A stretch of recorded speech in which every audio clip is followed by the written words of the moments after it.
always pick a company name that sounds like it's been around for a very long time. And he's like, you know, like Prudential or something there. And he goes, always pick something near the alphabet so you'll be top of the list. Yes.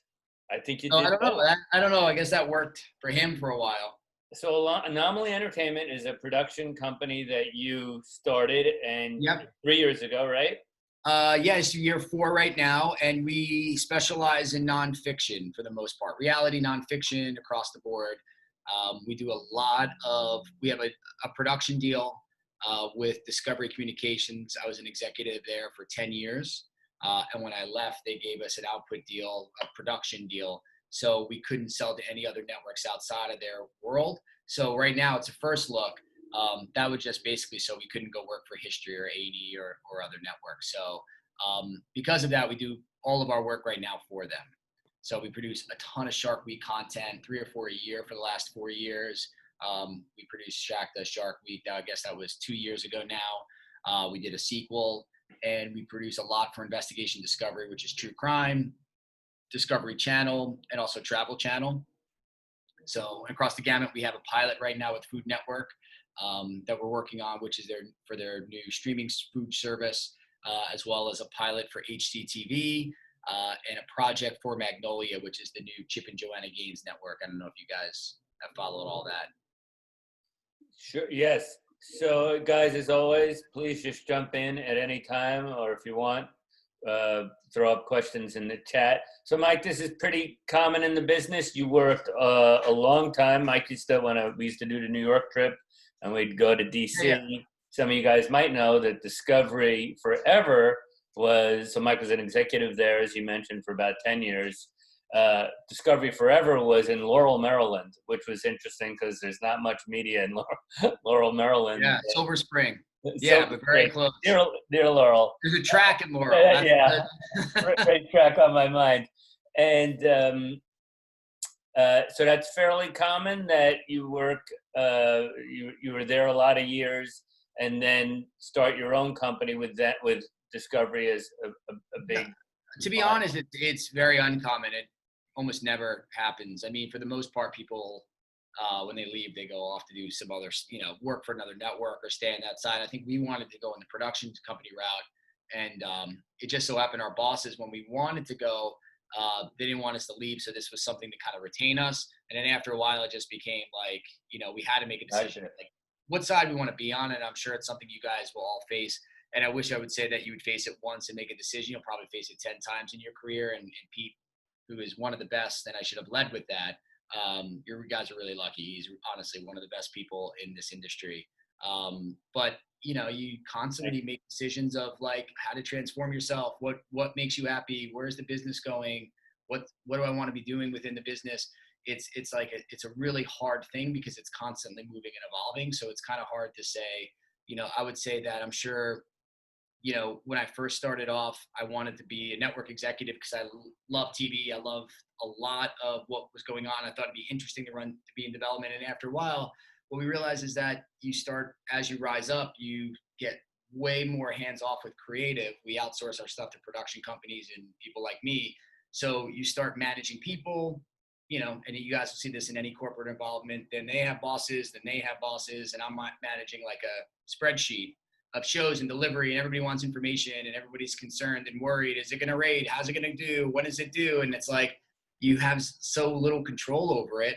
And your job is managing people. And I think, so it was a tough decision for us, but at the end, I think happier that, we at least now get the very day-to-day with creative and making shows. And I think, it's probably why you guys are all here, right? Make good content in front of the camera, behind the camera, all across the board. And, sometimes you find yourself that you got away from that and you got to find your way back on it. Well, funny enough,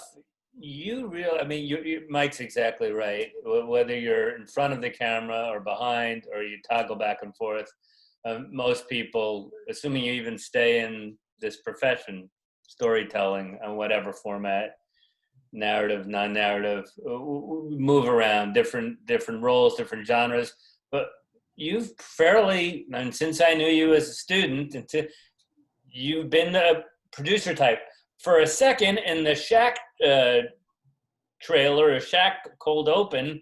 I almost thought that was you for a second. I know.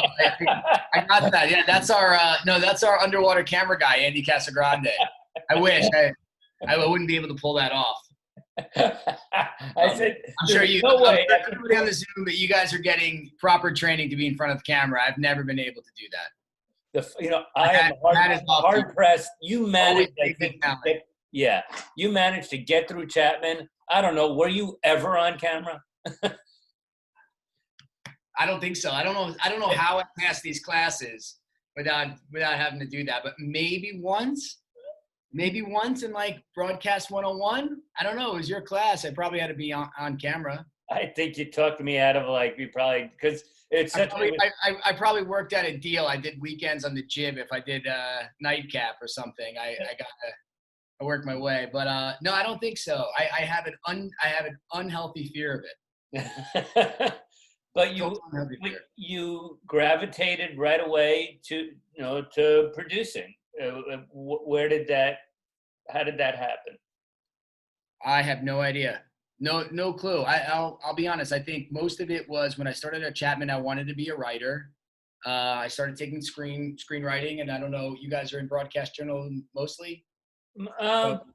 Mostly documentary. We got production. Yeah.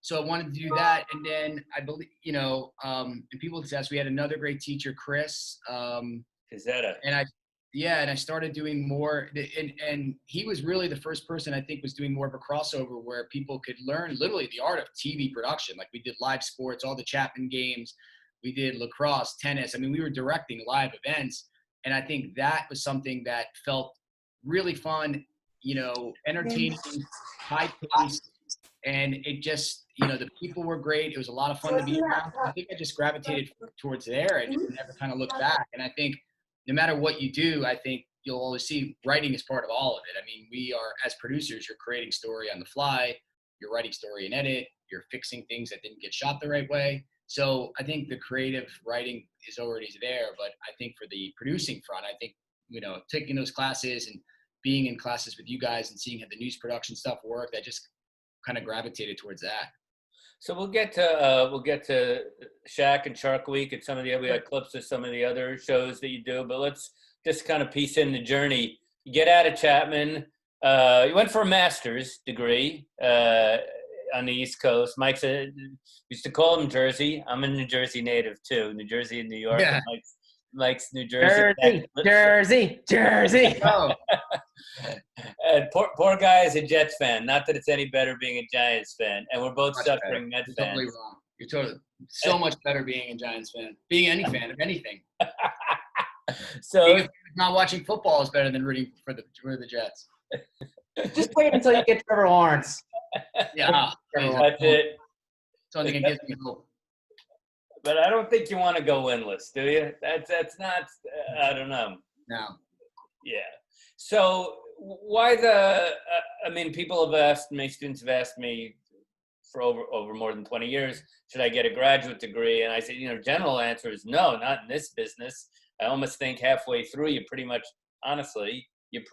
know what you need to know on the technical side. And it's just a matter of making more stories, making more docs, making, more news programs, whatever it is, and just getting better at it, the writing, the shooting, all of that. But you did go for and your master's is in? My master's is actually in media study and audience analysis. That riveting topic that people run to. No, I don't. I'll be honest with you guys too, because I'm sure you're gonna ask yourself. Like, I have a girl who works for me now, who I hired on my development research team. So she spends all day. We just give her topics constantly. Find me stories, find me this. I have an interior design project in development. I need 17 different stories to write this treatment. I need all this stuff. And she's right now, that's like her first job out of college. And she called me and she was like, look, I'm thinking about going to grad school. And I actually said, basically, what do you want to do? And she wants to go into production management and handle logistics and permitting and all that fun stuff. So I talked her out of it. I was like, you don't have to go to school for it. I think for me, I got out of school and really wanted to push into development and learn how shows were made from the ground up, from kind of like idea creation on. And then during that process, I felt like in order to break into a network, I needed more understanding on how ratings worked, how audience worked. We took classes on, focus grouping. We took classes on understanding Nielsen metrics, how the sample works. So all of that kind of background in audience research, I mean, it's what they call programming on the TV network side. That was probably the thing that, helped me have a really good baseline when I entered the network. The numbers made a lot of sense to me when I got there. So there can't be that many programs like that in the country. Just a handful, I would gather. Super rare. I don't know. I don't know. And it's something that I would recommend. I mean, and look, I guess in the world of streaming, this was 19 years ago, where, Nielsen ratings were the only system that you had, and the ratings are not perfect, and they're hard to track, and you're always talking data and numbers. So that was huge, I think, for me, because I was able to sit in rooms with people who did all the research groups, which is a huge group at a network. I mean, all they do is focus group and study stuff. And I was able to kind of like decipher what was going on pretty quickly. But now obviously people are streaming, so it's pure data. So it's a little bit different. Sure. I don't know if it's as important, but who knows? Well, just to wrap up that topic real fast, I would always say to people, I mean, I think it has served you well, but beyond some, a very specific program, and I'd say even more unusual because it was fairly in the same field that you got your undergraduate degree. The reason to get it, if anyone's considering it, is anyone considering it, going to graduate school? The reason would be to teach, because you need what they call a terminal degree, which I think is, well, but there, everything's up. Go ahead. You can also go alternate route instead of having to do the master's degree for teaching. That's how a lot of teachers I know went through it. They did alternate route, so they just did some time out in the field, and then they had a couple other small things that they had to do here and there, and they got their teaching license. So you don't necessarily need the grad school if you want to go into teaching, especially if you want to work in the field first before going into teaching. Well, you would be correct, maybe high school and below, but I can tell you that, and it's not just a state school versus private, it is something they all adhere to, unless things have changed in the last couple of years, except in not just the professions, but things like, something so specialized. They want a master's degree. Adam Rote, who I think is still at Chapman, right? A terrific teacher over in animation and digital arts, had to create his own program at Cal State Fullerton. You might remember Adam, Mike, from your time. Had to create his own program and effectively, have it administered somehow at Fullerton to get his master's while he was still at Chapman. Anyway, we got a little sidetracked, but it's just something that's part of academia that they want. Yeah. I don't mean to discourage anyone either. I think for me, and just to give you a little background too, I did a lot of different jobs, and I think it's something I'd always recommend. I mean, always keep fighting to learn the thing you don't know, especially when you're young. My first job is actually in casting. Not built to be in casting, but there was literally the only job I can get. So I did it, and I loved it, and I had a great time. And I started as an intern after college. There was 4 women. We did scripted shows. There was 4 women casting directors, and I think they just liked the fact that I showed up and I could actually load the water jug. I'm being sincere. She told me as much. She's like, we hired you because you're a guy, and we figured you could change the water jug, but we love having you around. So we want to hire you. I mean, really glamorous stuff, guys. But they would cast soap opera. I'm just thinking what's in New York. We did a show called Third Watch. Actually, it was on NBC, and then we did Miracle on Ice. We did the local casting in New York out of that. It's called Bowling Misha Casting. They're still casting a ton of work. I think they're doing casting on Blue Bloods.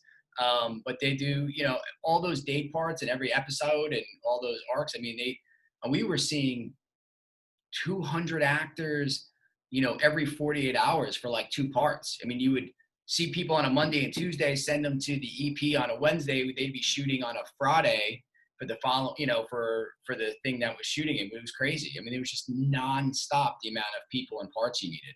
Okay, 2 things. When I come into New York, and we get together, I want to meet these folks if they're doing the casting of Blue Bloods. So I'll hook you up. They're the nicest people. We still talk from time to time. So yeah, I was there for like 9 months working as an assistant, and and again through that process, they were like, "Look, do you want to stay? We have another job. We could bump you to associate." We just did an HBO feature.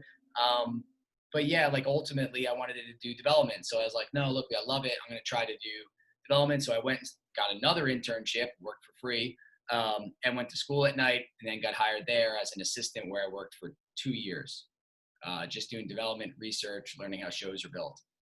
But all that stuff, I think all played in until I actually got to a place where I could get the job I wanted, and I think all the other background and knowing different things of the casting process, the research process, the development process, it all kind of funnels into what you're doing or what you want to do. You worked at I don't know if it was a creative artist. You worked for an agency too, right? I did. Yeah. And that was after my development job. My wife got offered a job out West Coast, and I think that's when we moved back. So got to see you quite a bit, but yeah, we moved out and I didn't have any job. So I got offered that, and someone gave me the advice. I got offered a better job, which was somebody wanted me to run syndication for their sales company, and it paid way better. I think like 3 times the amount of CAA pays. And I'm sure you guys might hear that some people, recent graduates or people or agent assistants, it is like the lowest paying job there is, next to unpaid internship. But the person I worked for worked in nonfiction production. And he's like, look, work for me for a year. If you like it, one, if it doesn't work out, I'll fire you in 2 months. But if you like it, he's like, you're only going to work for me for a year. And if it works out, I'll get you a job somewhere else. So that's what happened. I worked for him for 15 months. After a year, he said, do you want to be an agent? I said, no, I do not. I want to work for a network. And then literally he set me up on 3 interviews, and I got like 2 job offers. And one was in Maryland for the Science Channel at the time, which was part of Discovery. So then I left LA and we moved there, and I started that job. Wait a second. You're telling me that you actually worked for an agent who is nice? No, I talk to him all the time. And he was nice enough to tell me, like, you really don't want to be an agent. I said, I don't. I want to get it on the network side. I want to do that. I love making shows. I love working on TV. I just don't, the business, because I didn't know anything about the business. Again, like I can sit in with BA executives now and talk through contracts because I was on every phone call with him as they made them. So it's just another piece of understanding the whole entire scope of the business, of whatever business it is that you guys want to go in, because all those jobs help. I never turned the job down because it wasn't the perfect job. I took it for experience, but when it was time for me to go, it was time for me to move on. And I think that's always kind of helped me a little bit.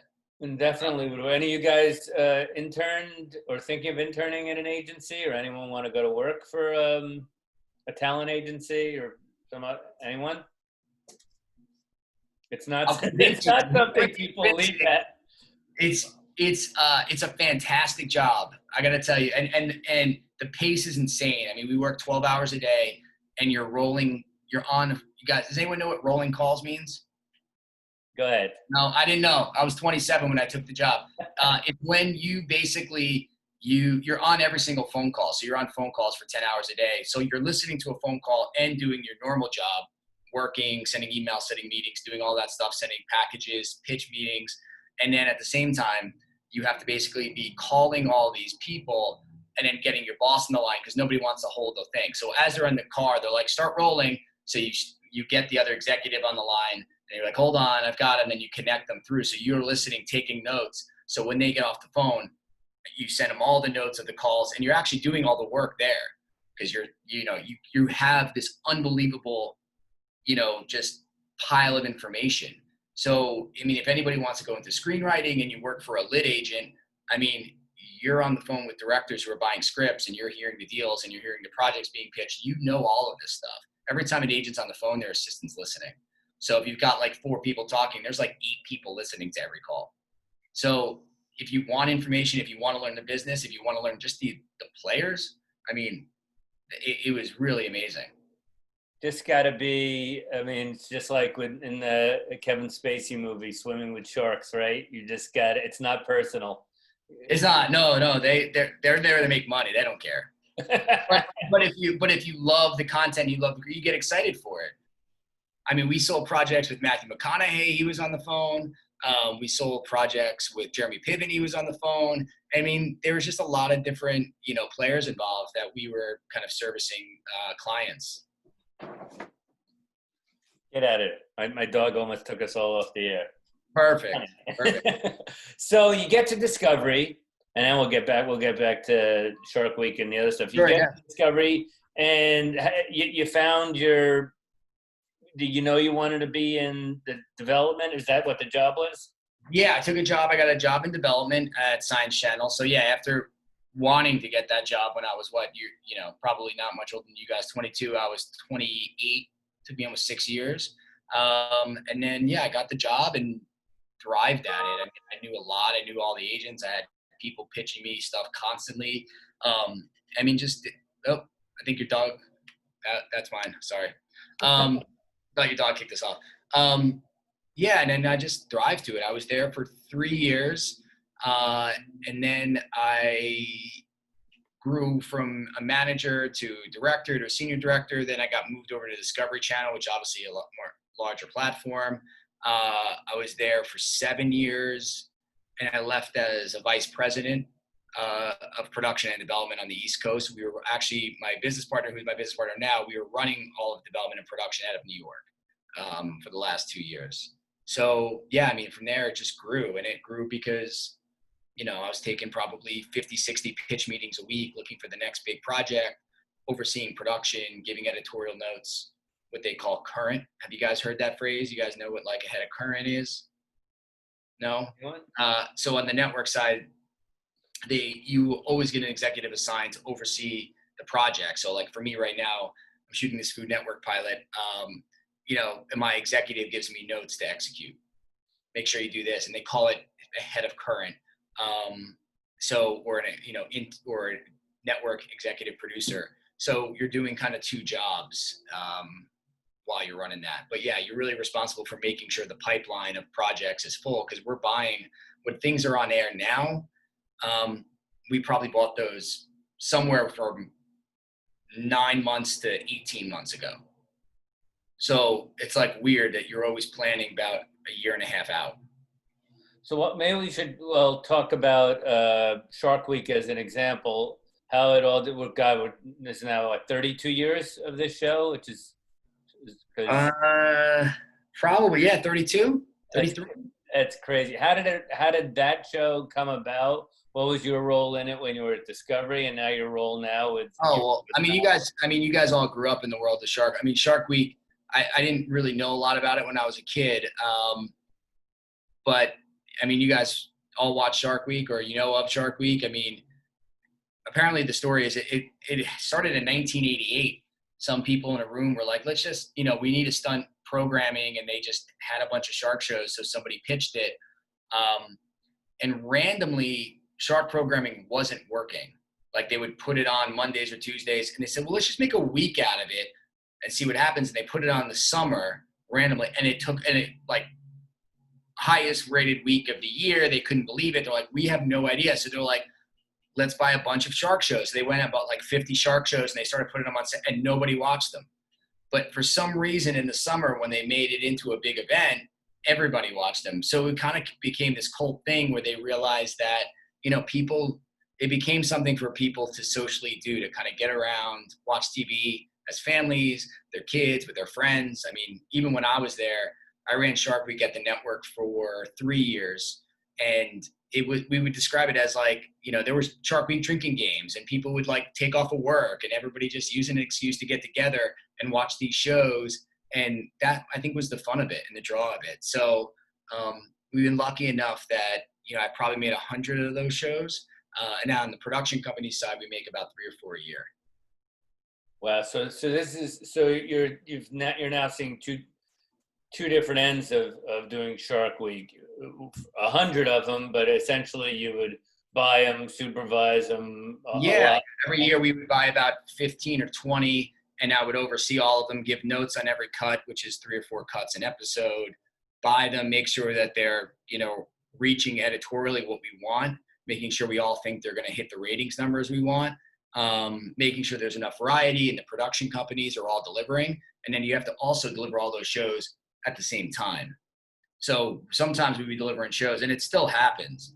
The Shark Week show, we aired on Sunday night, we delivered it Sunday morning because we were up against air. I think we shot it 3 weeks before air, which is usually we have like a 8-week, 10-week edit. For Shark Week shows, usually a 12-week edit. We had like a 12-day edit, so we had like 6 editors working around the clock trying to get it done. I think that's why we're also so proud of it. It just was like one of those magic things where it's like, everybody's working in the same direction to get it done, and somehow it, right before air, you make it. So, Mike, would one big difference be at Discovery? You were in Maryland most of the time, right? And I mean, I know you had like hundreds, yeah, of 100 people, whatever there. Rarely in the field. Yeah, other companies are doing that.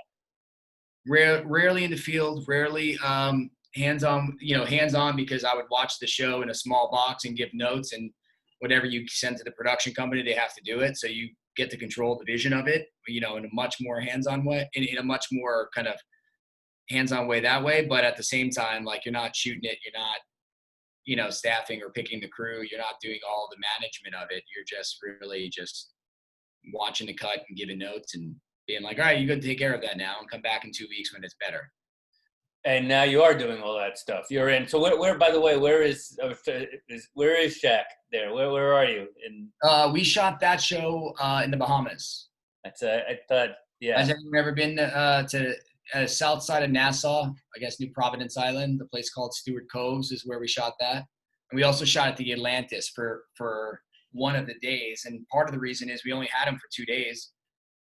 Which and we just had to make it work. And in order to do that, it's like we couldn't risk a lot of times doing shark shows. You're out there, some places, especially for white sharks, you're out there for 10 days. And if you get 2 good days, you're happy. I mean, weather will roll you out, you'll get storms. You'll go out there and no sharks will show up. So you have talent sitting around being like, what the hell is going on? But, working with like high level celebrity talent. That's so talented. Can't you produce sharks? Well, that's, yeah. I was like, well, you could do it in 2 days. I'm like, yeah, but I have to be able to guarantee that when we show up and ready to roll, the sharks are there. So, yeah, we went to 2 locations that always, the sharks are there all the time. We can bait them. There's a lot of tourist dive operations, and the sharks are conditioned because they know they're going to be fed. And then the other place in the Atlantis, they have an aquarium, and they were nice enough to let us go through their shark exhibits. They have like a diving with sharks thing, and they have a couple other stuff. So there's a couple really funny scenes in there, but some good underwater scenes too with Shaq. I think we have one of them we can show you guys where Shaq, who's afraid to get in the cage, we built the cage for him. And what we didn't realize is that there was a view holder, and it was just slightly big enough for a juvenile reef shark to get inside the cage. Oh boy. Yeah. It was an insurance nightmare. Something went wrong. He was fine. He was going to be safe no matter what.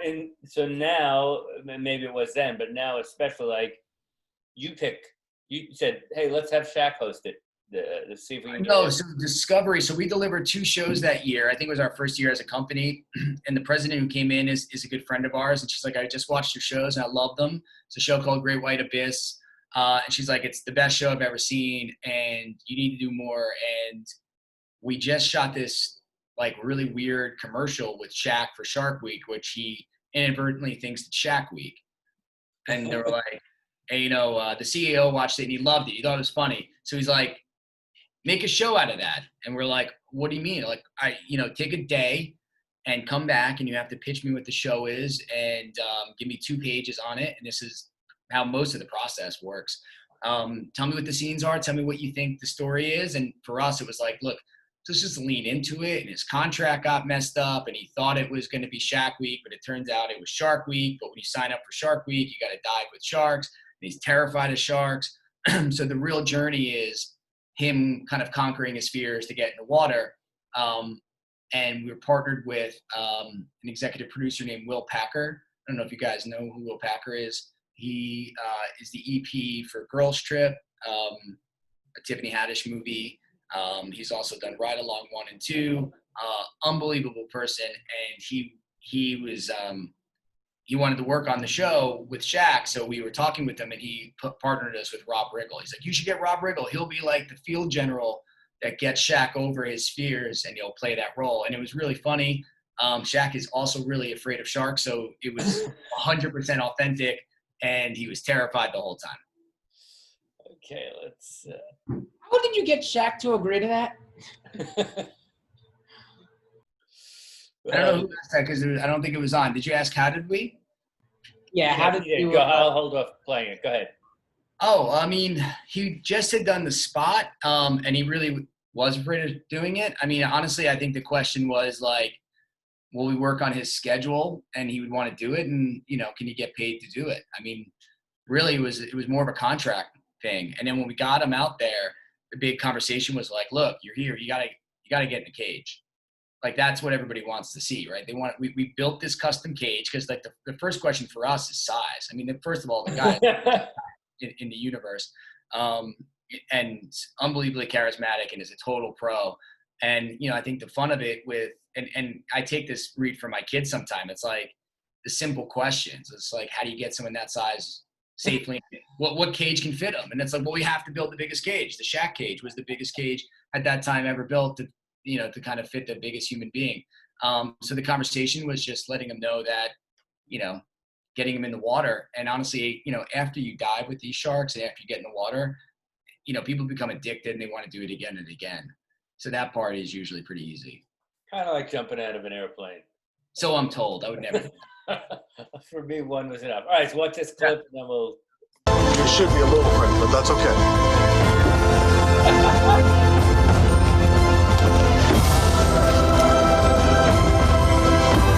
We got this, Shaq, all day. All day.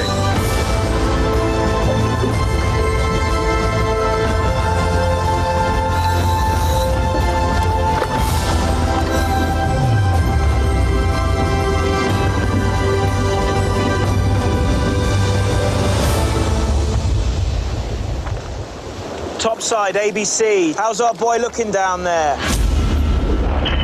little nervous, but he's doing good.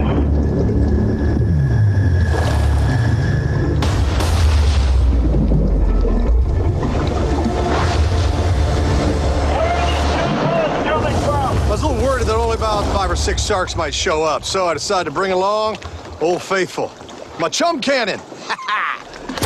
This should get about 30 sharks all around Shaq. He'll thank me for it.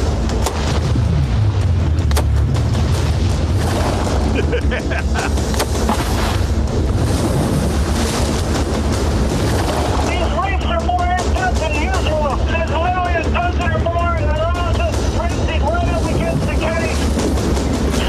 Look, there's a shark taking in the cage.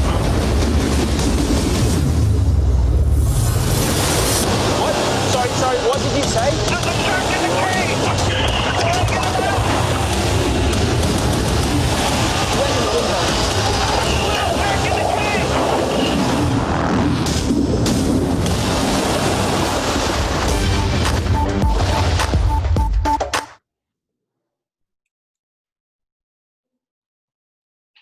Well, So that's good TV. Nobody was hurt in the making of that show, thankfully. But yeah, honestly, that shark probably wasn't all that big. I mean, maybe it was 2.5 feet. It had to be small enough to fit through that. I mean, we had no idea that could even happen, which made it even crazier. And the last scene, if anyone ever saw it, but he runs out of the cage, believes he now survived the shark attack, which of course he didn't. And then he goes back in and has a great time. Thank God. So Yeah, but it was really fun. And Rob was one of the funniest people we ever worked with.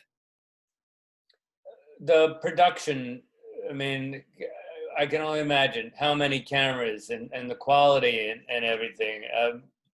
And on those shoots, and it's and then this is the funny thing about what reality TV, and obviously you guys are studying it and smart enough, and some of it is real, some of it's produced. But on things like this, like we can't produce the sharks. Like the drama is there. We have to kind of create things like the chum cannon. But like, Rob needs a prop because he needs something to do, and we've got to keep amping the tension. But Rob's also a comedian, so you buy the fact that he thinks it's a good idea, but it's a terrible idea because it just gets the sharks more amped up. And obviously bad things could happen. So what the production on that, so we had 2 days, 2 10-hour days, which is not enough time to shoot a real show. And so yeah, we had about 4 different boats that are just shooting boats. We had about 6 support boats. I had 3 underwater camera guys, 7 safety divers, 4 topside cameras, 3 grips, lighting people. God knows how many cameras and GoPros. Most of the time you show up with 20 GoPros and only 15 come back. So, who knows what's lost in the bottom of the sea. Cage designers, not even, counting production management, support, talent wranglers, and all those people. I mean, that's just field crew that goes in for this level of show and the level of quality that you want. And honestly, the underwater camera guys are the guys that make all the, I mean, they're worth every dollar. I mean, those are the guys, they're holding the camera and they're getting swarmed by sharks and they're kind of unfazed. It's amazing. I was going to say, you, in not just on Shark Week, and with all these shows, you've probably met some amazing characters. Like we watched this Fred guy seems pretty interesting, but they all, I mean, these are not mainstream professions or. No, not mainstream professions. And underwater camera guys are their own breed. And even shark people. I mean, the one guy we worked with, I don't know if he's in the open, he might be in the other clip, this guy, Dickie Chevelle, he got into it, and his father, who ran a shark boat operation out of South Africa, and he's just known sharks his whole life, but he's a wild man. I mean, he jumps on tops of crazy cages and he's unfazed, and he swims in the open water with white sharks. He just doesn't care. But he's great TV, and I think that's part of it. I think, just like on scripted TV, you're looking for characters that people want to laugh with, that you relate to, that push the envelope, that are extreme versions of ourselves or do things that we never, ever think we can do. And I think that's the fun of Shark Week. Every time I watch it, people are like, who are the stars? I'm like, it's the camera guys and the crazy boat operators and all these guys. And every time I watch it with my uncle or family, they're like, why do these guys do this? This is insane. And I think that's the fun of it, is like you're shooting it like a documentary because the people, the camera guys are characters. They're all characters. We have one safety guy who walks around with a chum bucket and also like a tourniquet. And I'm like, how ridiculous that is? You're baiting for sharks, but you're making sure if someone gets bit, you could stop the bleeding. I'm like, you're the strangest character of them all. So he gets a lot of airtime. Guys, please feel free to fire your questions at Mike. So your output now, is it you're doing 3 weeks a year of No, Shark Week is only one. It's only 1 week. 1 week of 5 hours of programming. That's what we do. We did 5 last year. We've got 2 already that we're working on for this year. I think they bought 25 hours last year. It's a lot. They do Monday through Sunday now, pretty much 3 hours. And now obviously they put stuff on, their digital platforms and streaming platforms and stuff.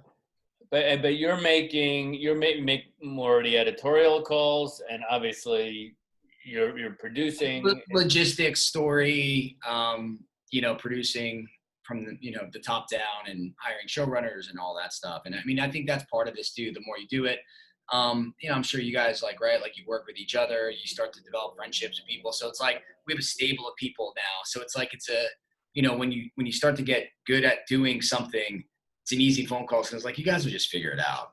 Right. Like, all these people, the weird people in South Africa who will, jump off the cage with white sharks. Like, we have a team of people we've worked with in Australia. Like, we've got, people who could get us into New Zealand and get white sharks when people couldn't. So it's like, all those contacts, all those people you meet along the way, they always lead to kind of like new business and new shows. So for some reason, this became kind of one of our specialties. What is from your standpoint, what do you think has made you an effective I mean, I've seen you in action. We went to, Mike came out. Do you still come out every year? There's a big, what would you call it? Not a big pitch fest, but it's just a big. Kinda. Is that remember the one at the break? Was that the?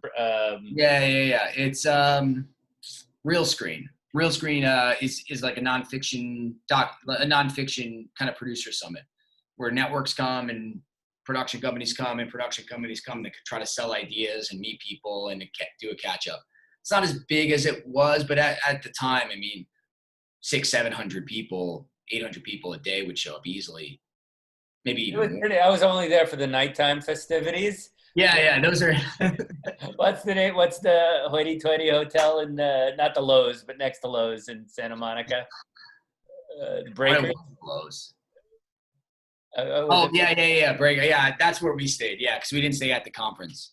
So this was cool. See, in your element. What? So this, I mean, you get pitched like you said, hundreds of times. Yeah, on the network side, that's your job. If you guys decide to go that route, it's having relationships with people, with production companies, with creatives, with casting people, agents, especially because a lot of them control the projects, and just working those relationships over time, and having a natural way to keep people bringing you things. Obviously, you have to pass on 99% of their stuff. But a lot of the time it's like you see something you want, you got to be able to secure it, outbid people, and secure the project. So it's really your relationship with those producers that, helps do that. And especially if it's competitive. They're like, I'm going to trust you to do this show because I've known you for a long time and I know you have the best interest in, even if I've got 6 episodes at Nat Geo, but Discovery's going to give me 6, I'm going to go with you guys because, I really think as an executive, you understand the show and you're going to make it, you're going to fight for it. And that's what projects need to champion. I mean, honestly, like all projects, scripted, unscripted, things you work on, student films, they all need someone that's going to believe in it because it's really hard to get this stuff made. And it's so easy to, for things to die and not get made, that you need champions along the way that keep help pushing these things through. So I think that's kind of how on the network side, you have to position yourself to be like, I will go to my boss and tell him we have to buy the show and I will fight to get you a higher budget. And I think those are the things that the relationships really help with. So give folks a sense. We got Discovery fans here, people watching Discovery, or there other, their myriad channel. As an example, I mean, that's it. You guys watched Discovery ID, or some of their programming? Who watches Netflix now? Who watches Netflix? See, everyone watches Netflix. Everybody. People watch Discovery. Yeah, see, even thumbs up. There you go. I watch BattleBots and I watch How It's Made. There's your Discovery shows right there. Yeah, Daniel Promise is smart. Mike's the owner of a growing company. You might want to work for him. Discovery is one reason I bring it up because they're huge. You might not, one thing, they're huge internationally. God, 200 countries. I mean, if there's that. Yeah, we always went territories, like 181 territories, because they're much larger places. But yeah, I mean, they set the bar, and I think they still are the #1 kind of nonfiction network globally, internationally. Huge presence in Canada, every country in South America, Russia. They have, they have a network, and it is not easy to get a network in Russia, especially an American one. So they have networks everywhere, and honestly, their content really travels well. Like I was just gonna say, I keep going back to Shark Week, but that type of programming, and we'll look. Well, we'll watch this informational nonfiction stuff, like Universal, right? Yeah, for the longest time in the world, I think for almost 10 years, the #1 nonfiction show in all of Germany, and Germany produces a ton of docs. The #1 show in the German territory was American Chopper, which I don't know if you guys have ever seen it before. It's, two bike builders from Orange County, New York, father and son, the Tuttles, who just curse at each other and fight all day while kind of making bikes. I mean, it was a total soap opera. And in fact, like the fact that in Germany that people are enjoying this when they can't even understand the language is, mind-boggling. But I think they just like the process and the engineering, and that traveled. Did you have, what did you come in? So is American Chopper an existing product when you were in your? Yeah, that was already on for a long time. There's a lot of long running shows. Deadly Sketch has been on forever. I don't know if anybody watches that, but that was already on before I was there. But so, yeah, I mean, you have these establishing things, and that's where, and honestly, that's where, when you look at that side, it's important to understand the difference between production and development, right? Development is like, you know, I used to say, like, people were like, oh, look, our ratings are down and we've got programming needs. Like, we don't have enough premieres in 3 months. And it's like, I can't help you.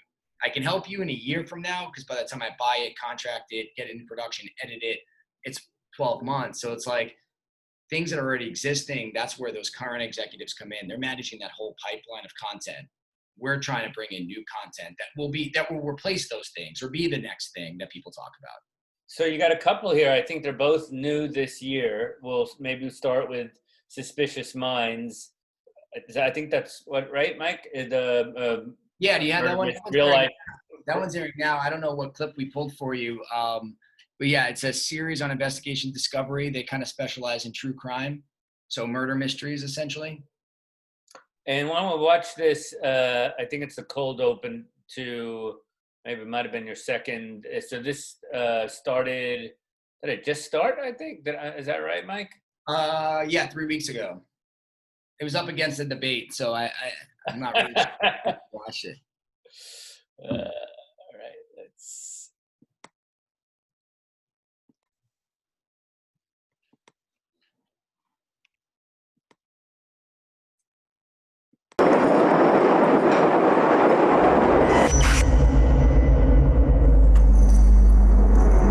For over a year, it was just rumors, flying around. It was just so many different scenarios popping up about what the possibilities could be. And to think that it was all about greed, that's what really frightened everyone. Here's a Black woman who's operating a successful business. For someone like that to meet this sort of fate, it just felt so wrong to a lot of people. If the killer did come in through the front door, then he'd be caught on camera. Everybody was talking about it. I heard the boyfriend. Was it a setup? Was it a hit? This case was completely a whodunit. We can't see the really screen. had no idea. We can't see the screen. We always see the black screen. It said you were sharing, but we couldn't see it. Yeah, is the link working? I heard the audio. Yeah, we got the audio, just not the video. Okay.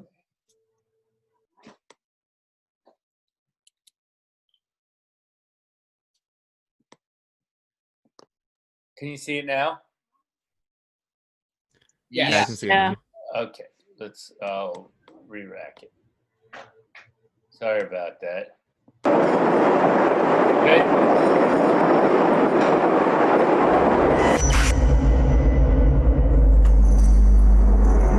For over a year, it was just rumors, flying around. It was just so many different scenarios popping up about what the possibilities could be. And to think that it was all about greed, that's what really frightened everyone. Here's a Black woman who's operating a successful business. For someone like that to meet this sort of fate, it just felt so wrong to a lot of people. If the killer did come in through the front door, then he'd be caught on camera. Everybody was talking about it. I heard the boyfriend. Was it a setup? Was it a hit? This case was completely a whodunit. We really had no idea. My sister was saying there's a killer among us. And I thought she was crazy, but she was right.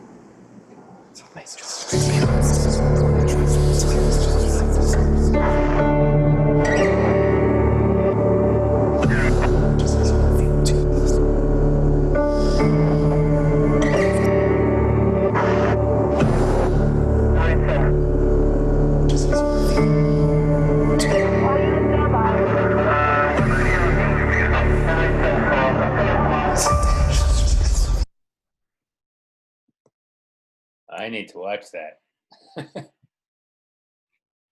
How did that? Debates will be over soon. So Thursdays at 9:00, I believe.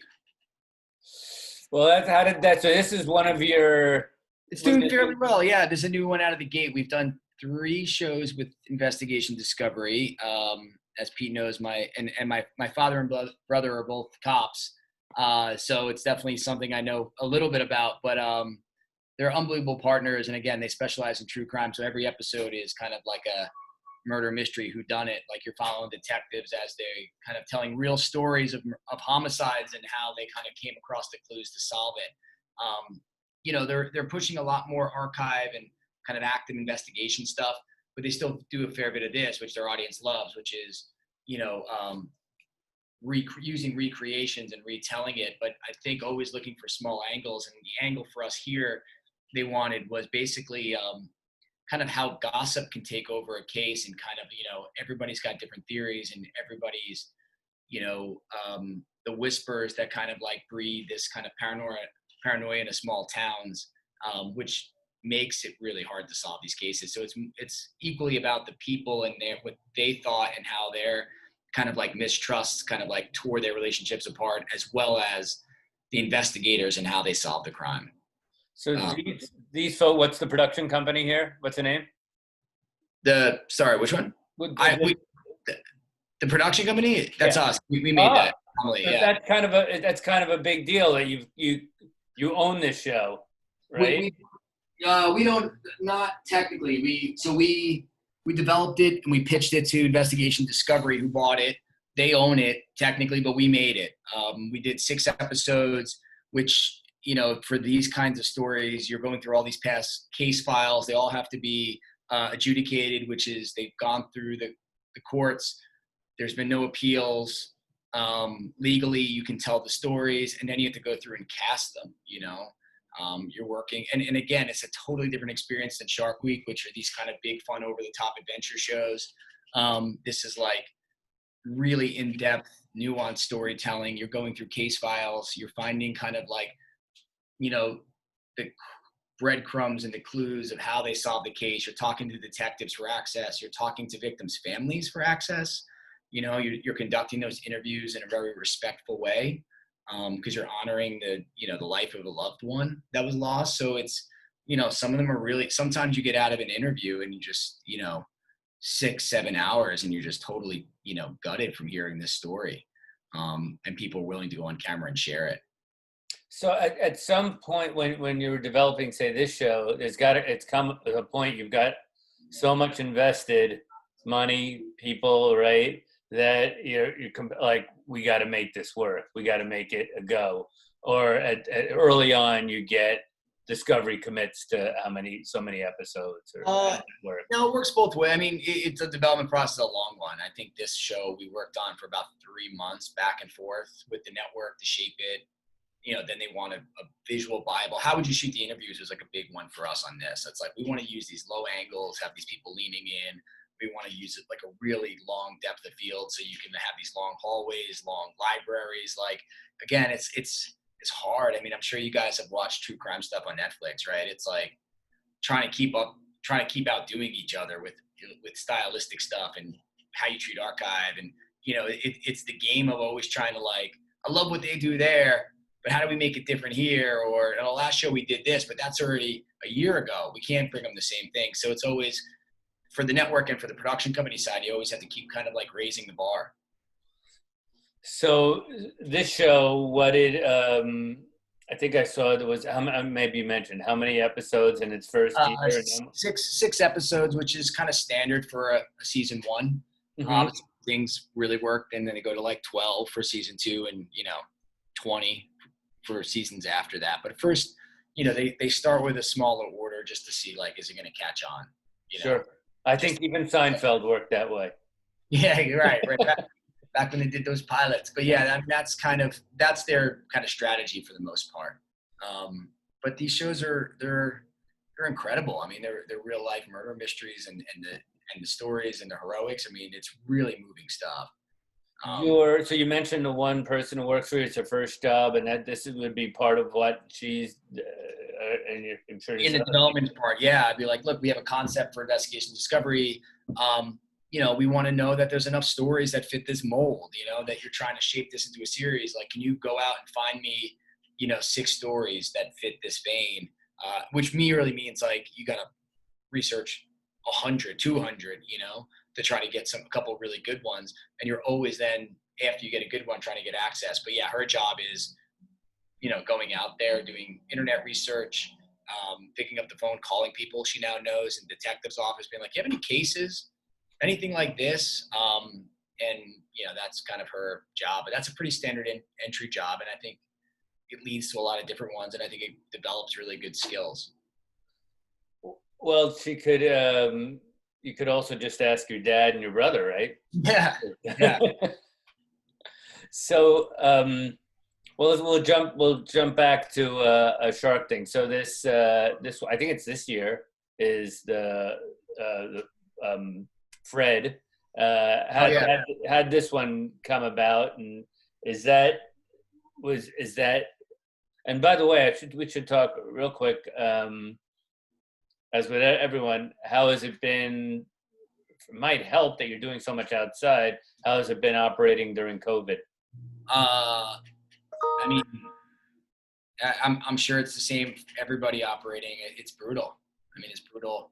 It's brutal just, right? It's brutal going to school. It's brutal doing anything.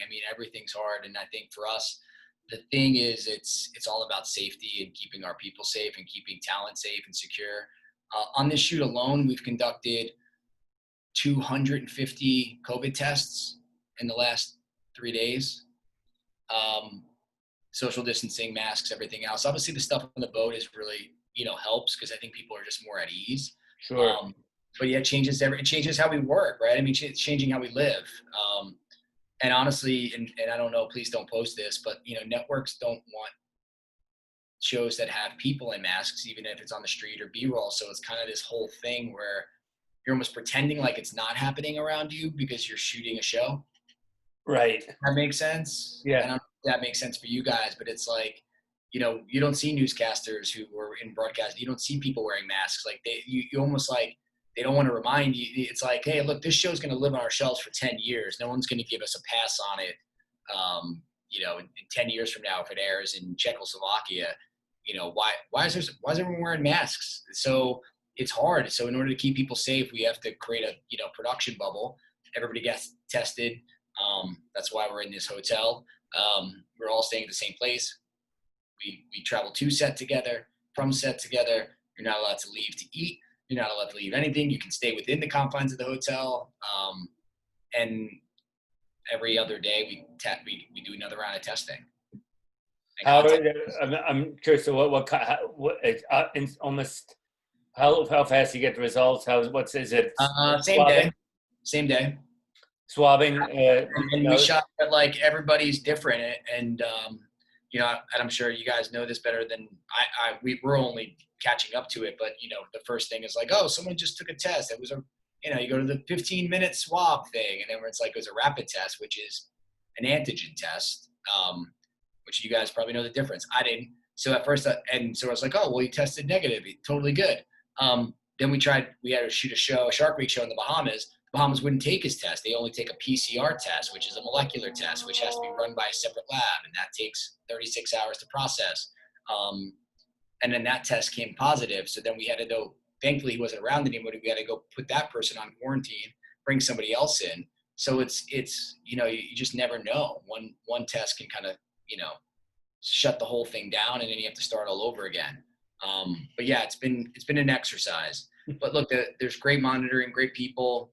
There's a whole other kind of like cottage industry of medics that are just keeping people distance safe. Everybody's wearing masks. Everyone's getting tested every day. At least that's the good thing. Well, since you mentioned, we've been talking a little bit about this shoot you're on. Maybe just talk what is this? You said this is not it's not a one-off. What? I'm sorry, Mike. It's airing as a special. It's for Food Network, which is an airable pilot. I'm assuming it's not announced, but I'll tell you guys. So it's a pilot that's going to go to air on Discovery streaming service. It's a special basically with Ludacris, who is a rapper and entrepreneur. He owns a few restaurants, but he really can't cook. So it's called Luda Can't Cook, and he's basically going through this boot camp, kind of learning these tricks of the trade, and he's being trained for this episode by a master of Indian cuisine. And this will. It's really funny. It's been a fun adventure because he's, doesn't know much in the kitchen. Be nice.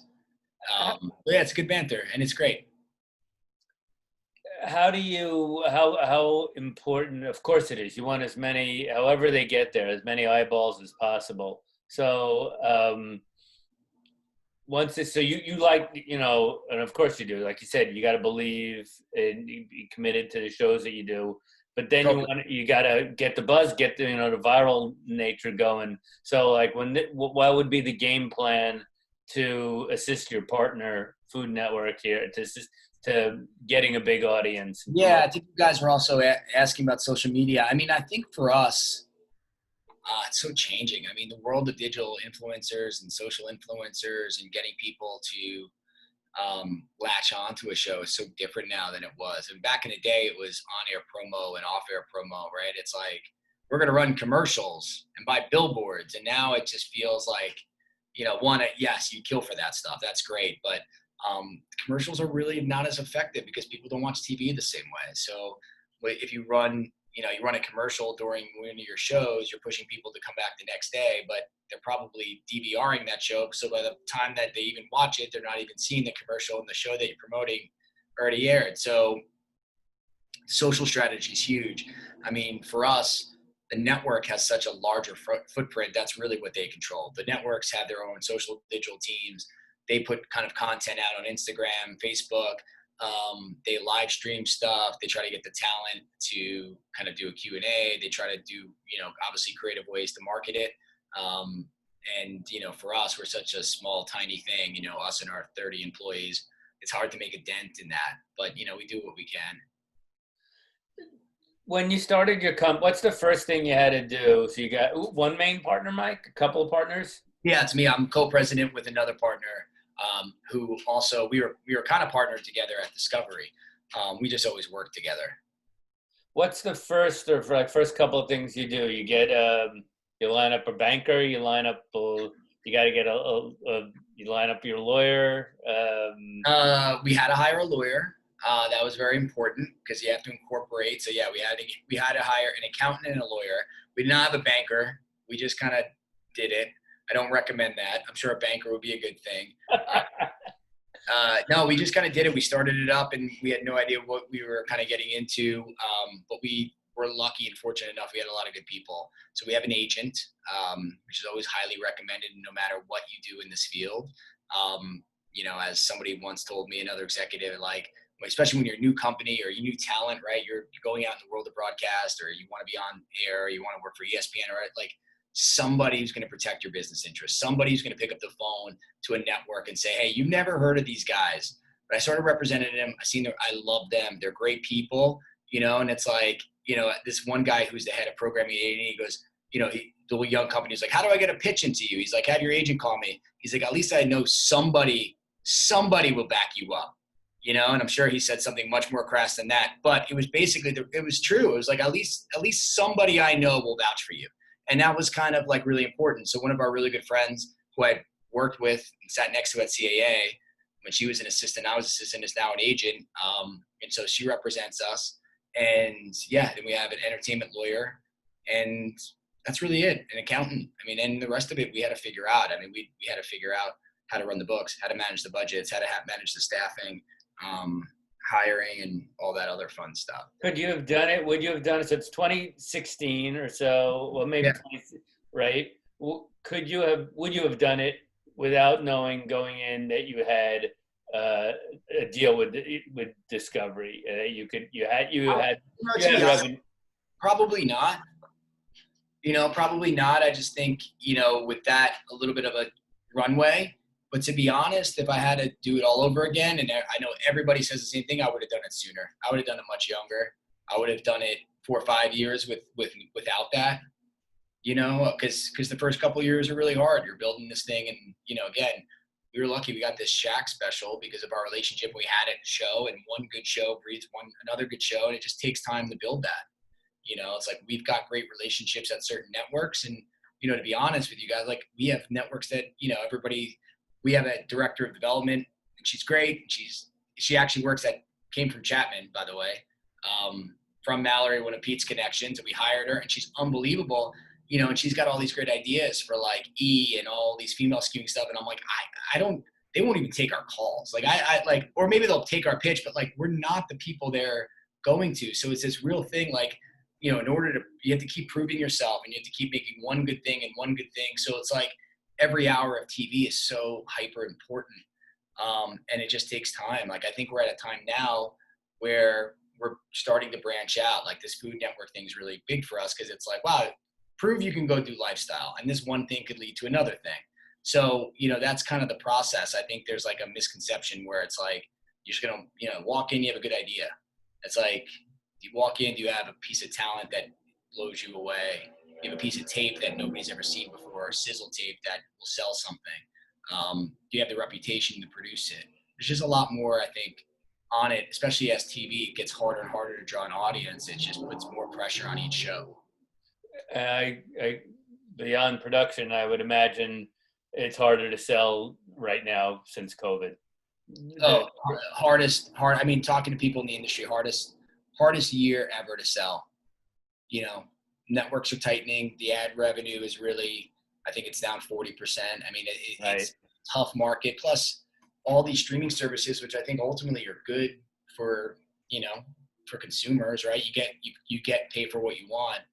But it's taking a lot of money from cable networks and other places. So it's just harder to draw a mass audience. I mean, if you guys look at like the history of TV or in any of your classes, you'll see like, I mean, what did like Cheers do on the finale? Like a 40, like what did 50 million? 40 share probably. Yeah. I mean, maybe a 40 rating.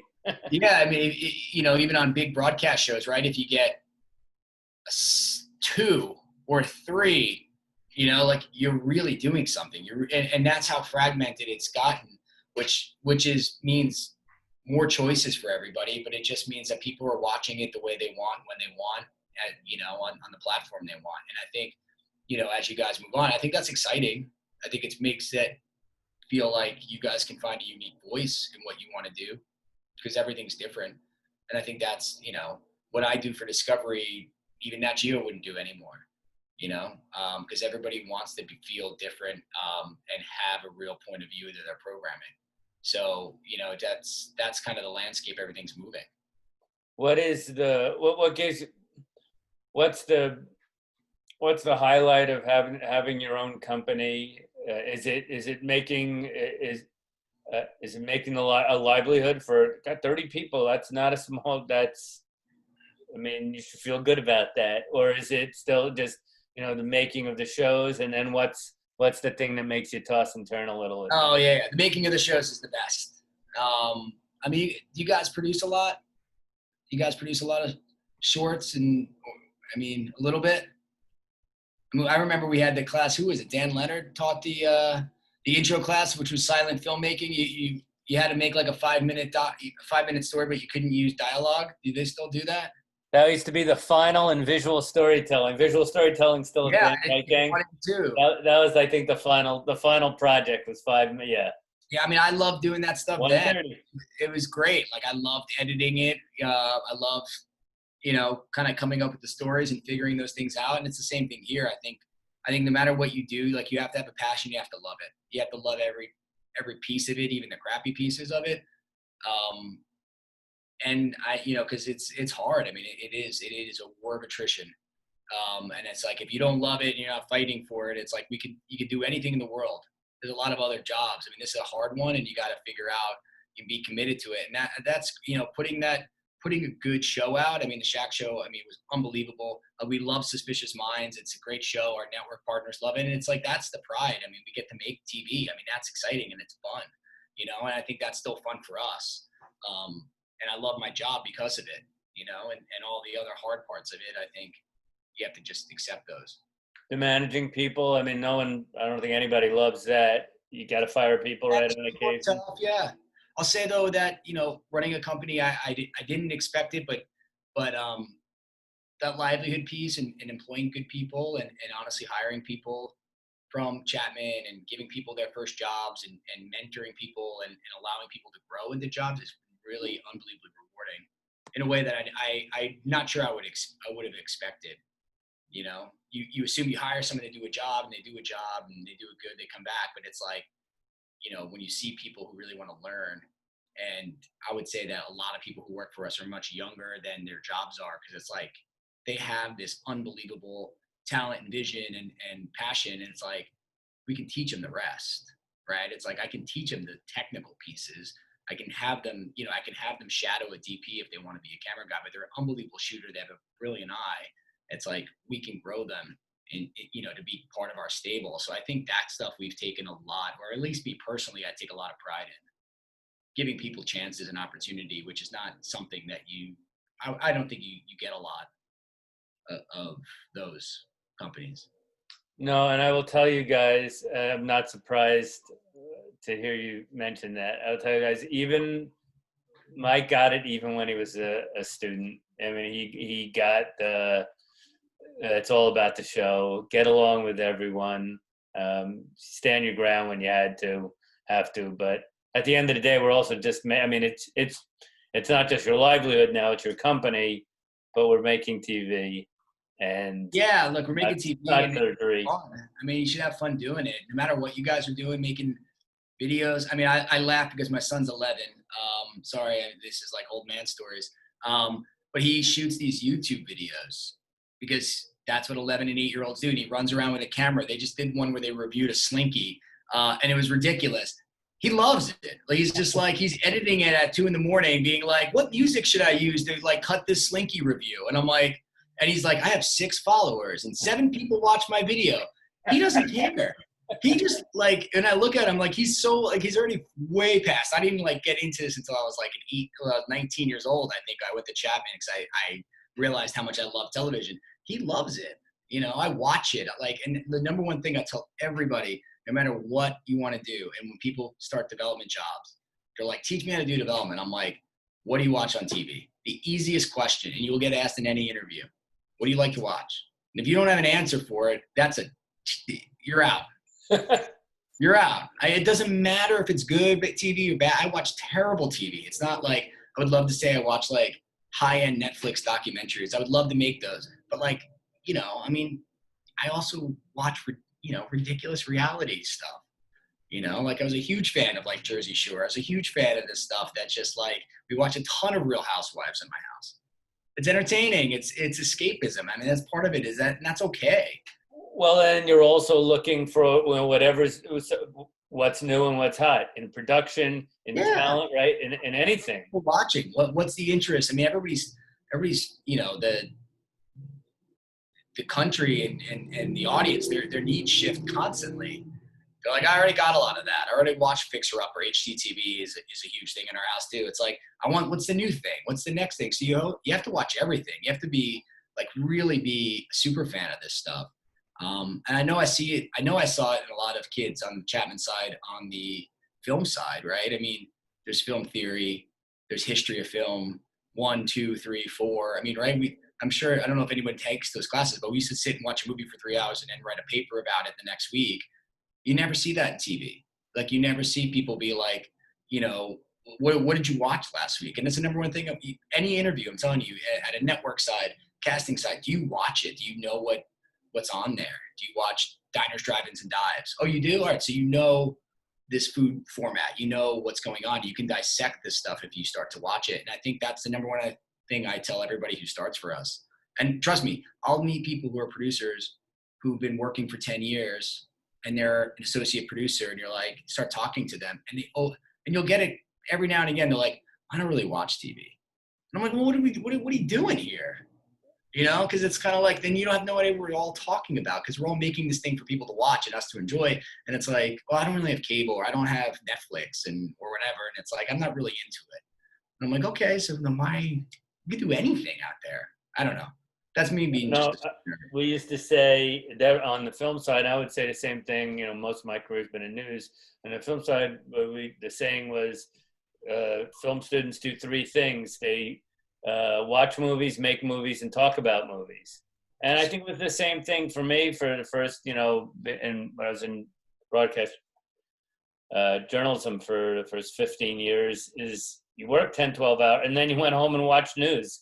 And talked about what you were, because people are talking about it in the office the next day, right? Or did you watch what that guy said last night? Did you watch this newscast? And it's the same thing whatever industry you guys want to go in. And even on the streaming front too. I mean, we worked with 2 YouTubers, you know, and obviously I'm sure journalism is much broader than it was when I was there, right? Because now when I look at this stuff, we worked with the streaming talent who are YouTubers.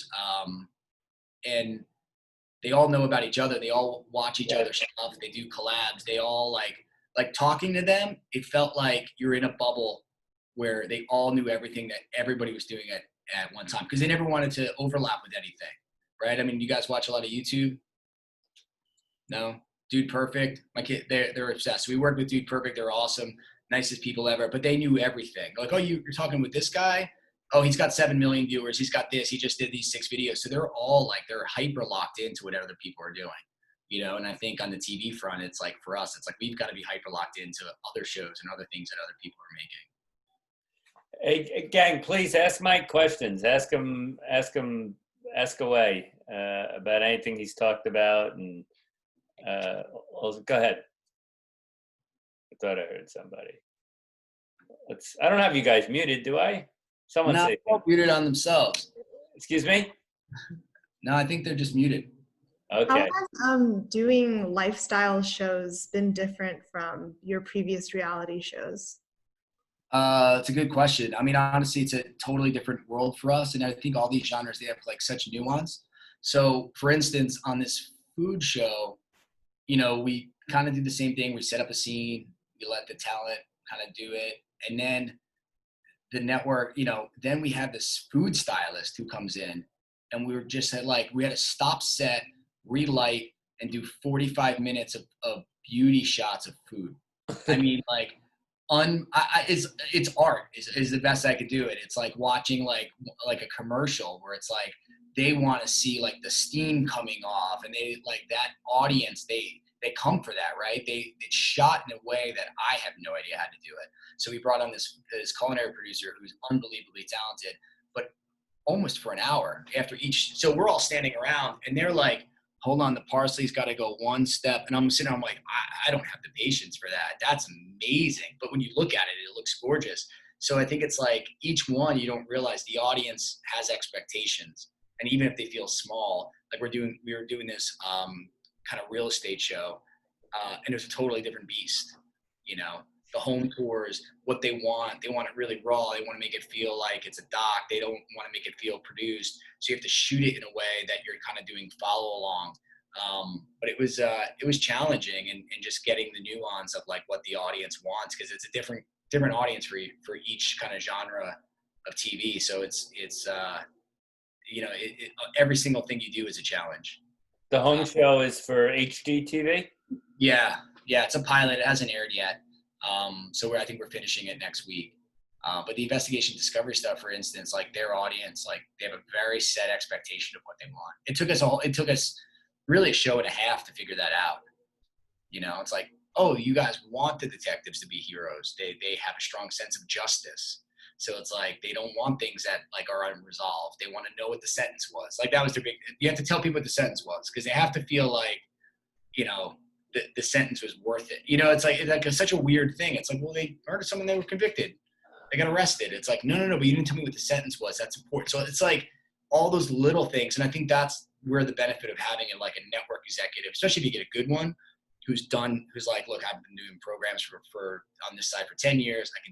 I can walk you through those small things. What you can't do is, you know, give me something new that's a different idea that I haven't heard before. So Gracie wanted to know, you've gotten into some new lifestyle, but is there another type of show or project that's that you'd love to do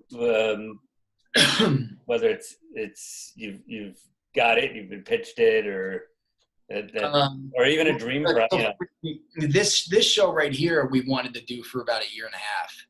It got passed on like 4 times by the network. They finally came back after a while. Like we just keep thinking about that show. Maybe we're gonna give it a shot. Ludacris learning to cook. Yeah. Not that it's been announced, so I hope the recording is deleted. But yeah, no, it took us a long time. And in the first iteration, we had somebody else. It was actually going to be another, it was supposed to be a comedian. And then they finally came back like, we love the format. We love what you're doing. It's so different for us. I think we should give it a shot. So there's a lot of crazy things. We have this paranormal competition show that we really want to do. And it's like locking people in different haunted locations for 30 days. And it's been in development working for a year. And we think we're on our last legs at a streamer who just saw it and loved the tape and loved it. Now it's been there for 3 months. So it's like, I love all genres. Like I said, I'm a huge fan. Like my dream would be to make game show content. I mean, that's been the thing I loved as a kid. Huge fan. Man, I can watch Family Feud all day. I think these guys, I'm your man, Steve Harvey. I love that. I'm with you. So like, yeah. I can watch the Kardashians take on the Jenners.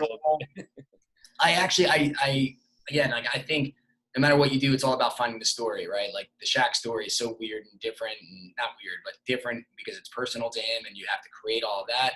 Obviously the investigation, the discovery stuff is a different kind of storytelling. So for us, it's like, if you love storytelling, you want to find new ways that you can do it. Because and find different kinds of stories. Like, and I love horror and I love the horror genre. And that's like another place that we want to work on. I always love this question. So what was the most challenging thing you had to face in this business, and how did you overcome it? I don't know if I have a good answer to that. The most challenging thing is probably getting started, to be honest. I mean, Pete can attest. I mean, getting started, man, it's demoralizing. It really is. And when I talk with people and I talk with, I for some reason become the guy that people call where it's like, my kid is looking to get a job in TV and they just graduated. Can you talk to them? And I just tell them, like, my cousin just graduated from Penn State and she's a journalist, and she was thinking about doing it. And I tell them every time, it's a war of attrition. It's going to be hard. They're trying for you to quit. They want you. I'm being honest. I getting my first job was probably the hardest thing, and it was a tough job industry at the time. And I'm sure it's something you guys can relate to. Like, it's not easy for young people right now to get work out of school. But just take whatever you can, get a PA job. I took a casting job because it was all I can get, and it took me almost a year to get that. And I worked for free for 6 weeks, and it's not something that a lot of people can relate to. I bartended on weekends for 10 years.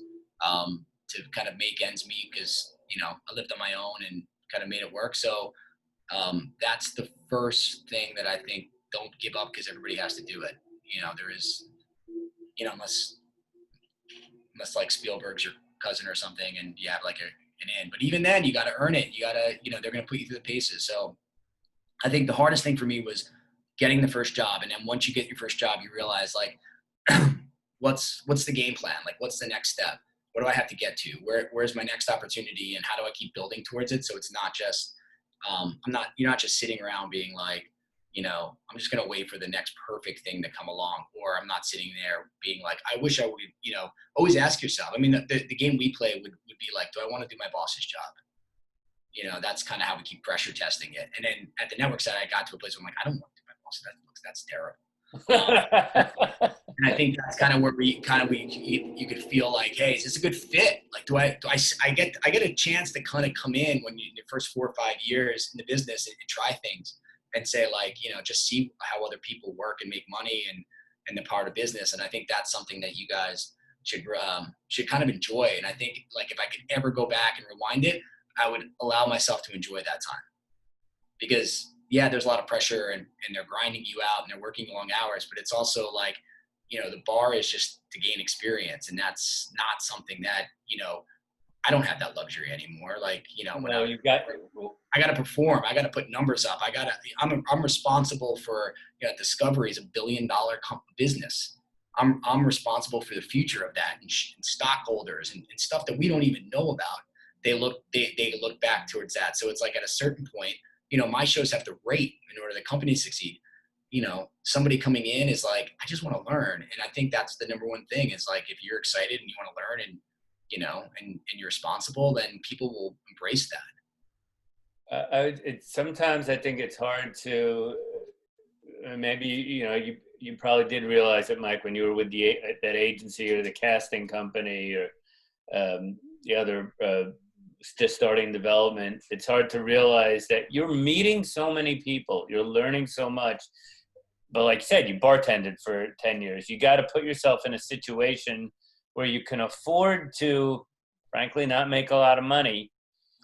But I mean, the old saying used to be everything up to 30 is learning and meeting people. And then I agree. Then you move.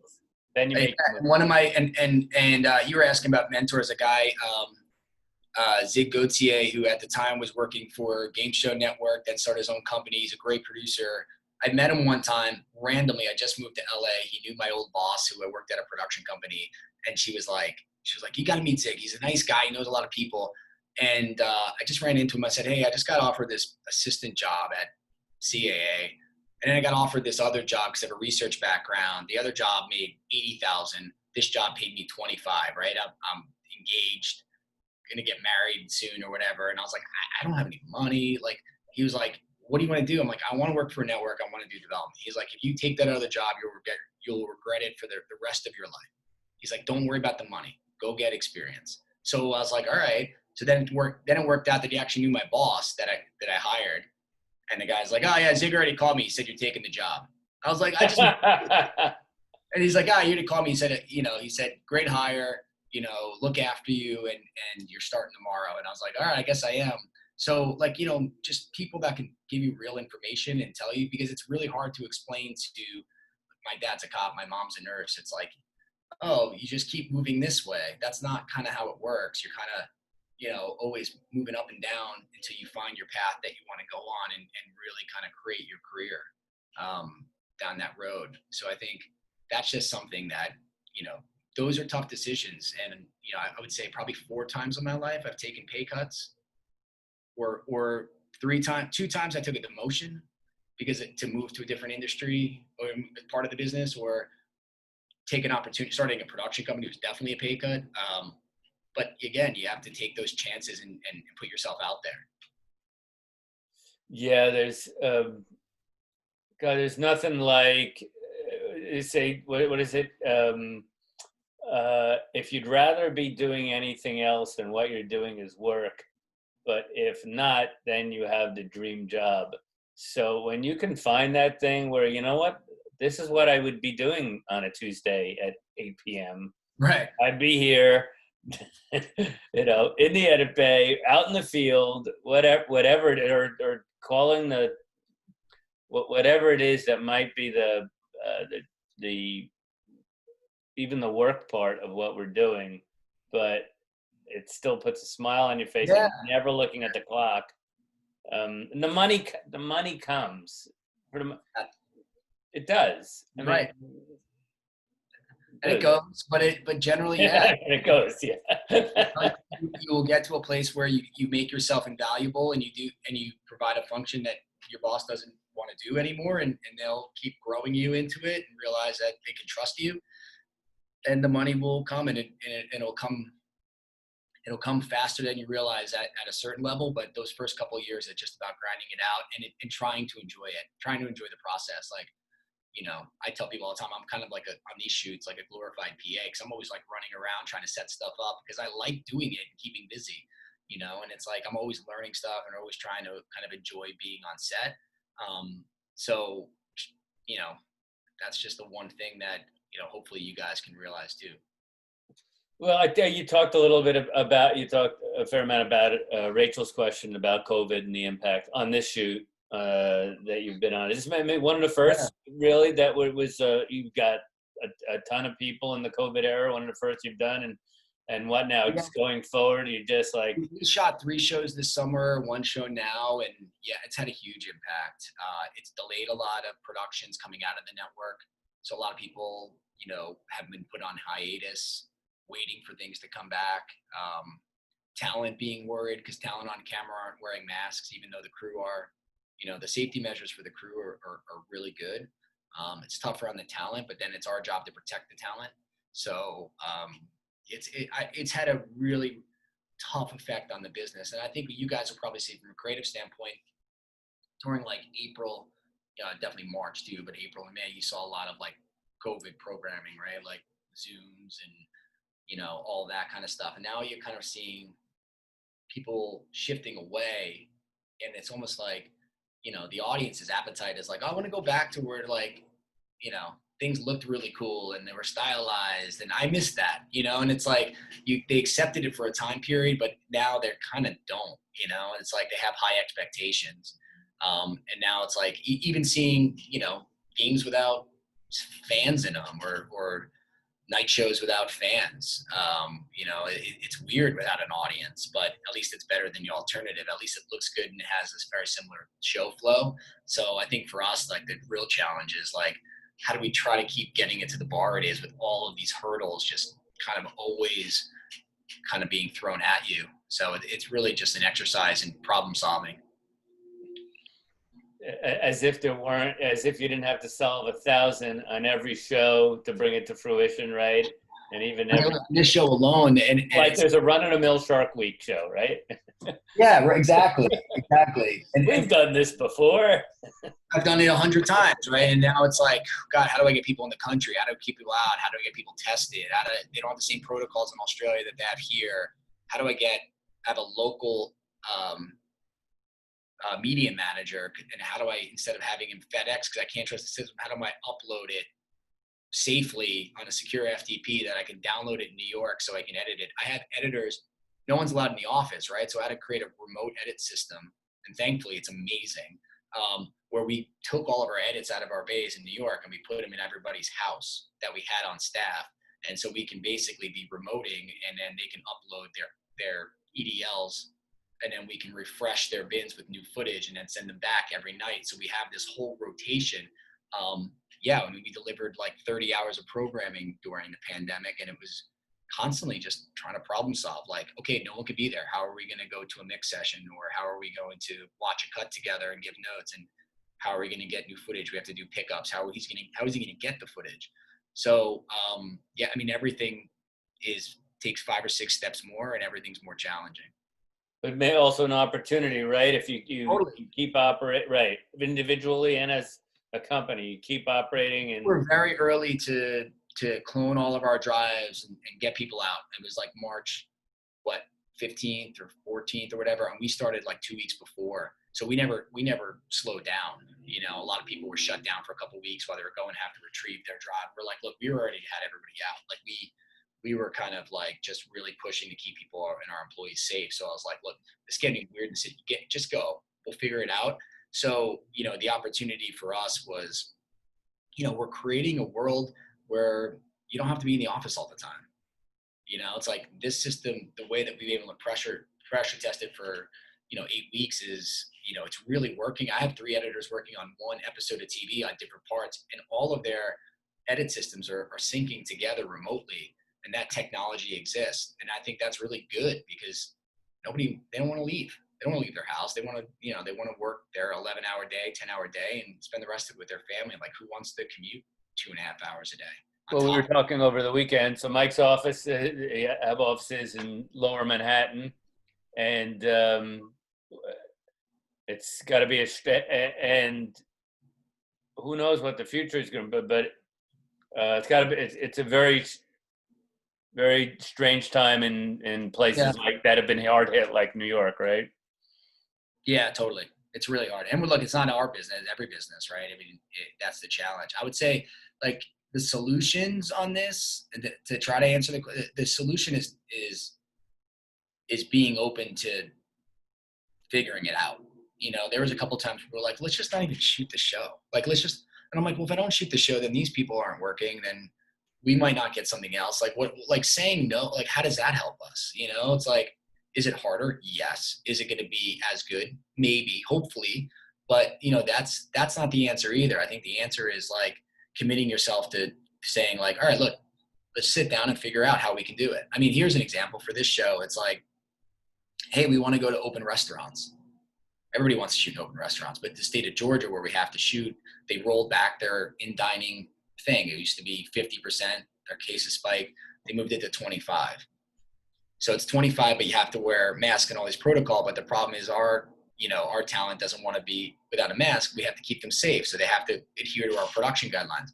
So we're literally going to get but the network's like, well, I have to see people eating and customers in the background. Like, it's got to be open. I'm like, so we had to book the restaurant out, shut it down, go get customers as extras, have them tested, had them quarantined for a whole 2 days in a bubble, then bring them in and be like, okay, we're ready for you. Now you're going to eat and the food will come out.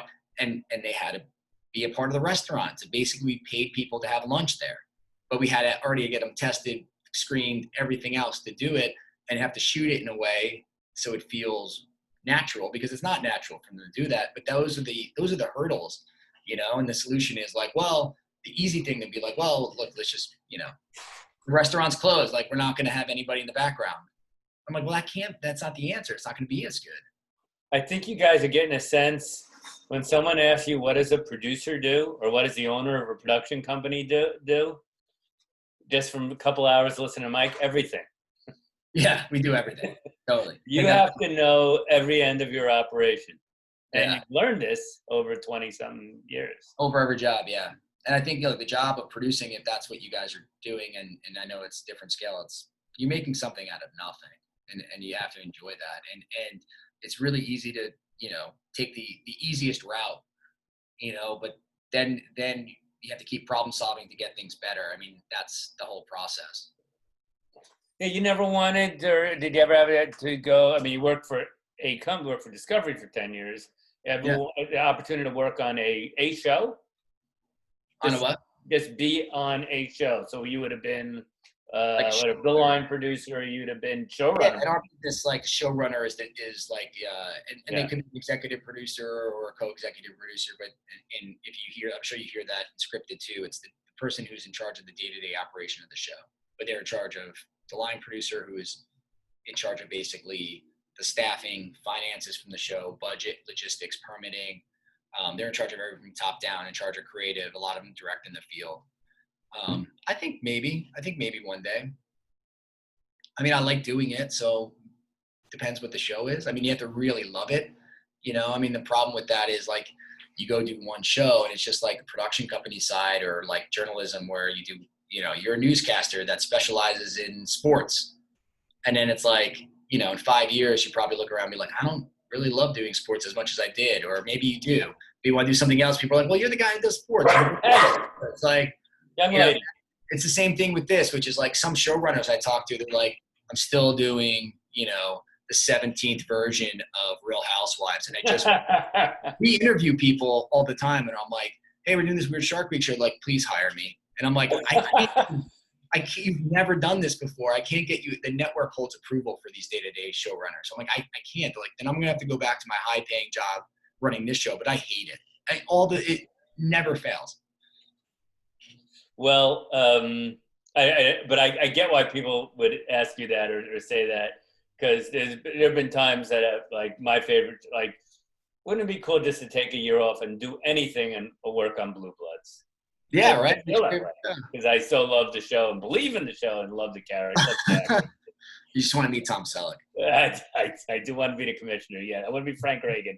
Hey, so we'll watch. Who doesn't want to watch? We'll watch one more if it's all right, Mike. Let's watch one more. Yeah. So this is the current from the current year.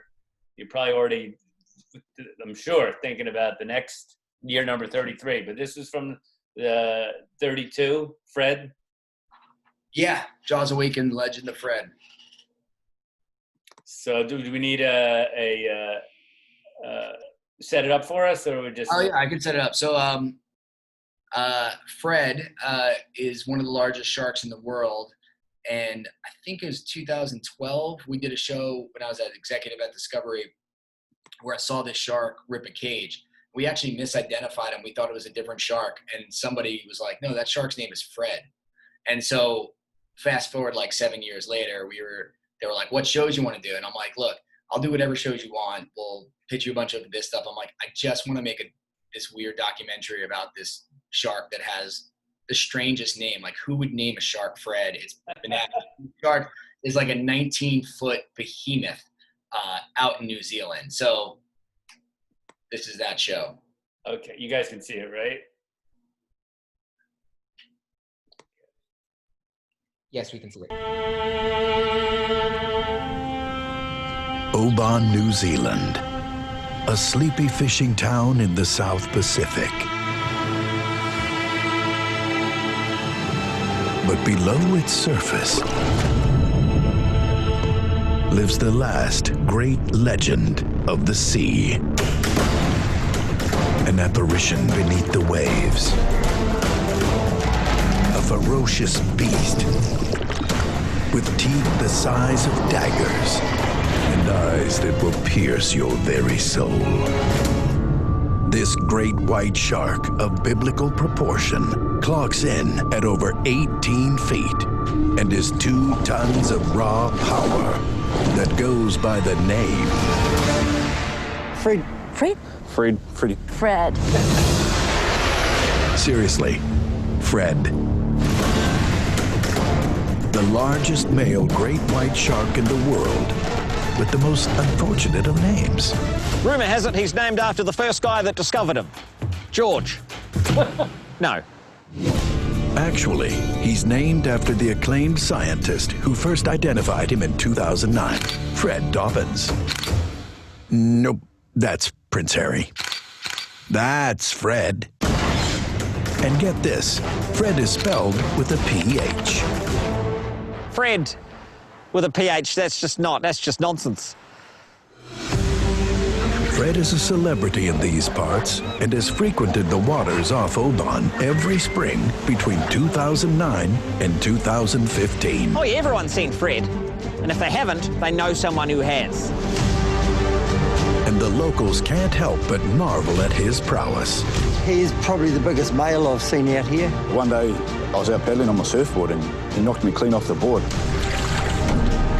I thought that was it, but he just cruised on past. I heard he had 2 penises.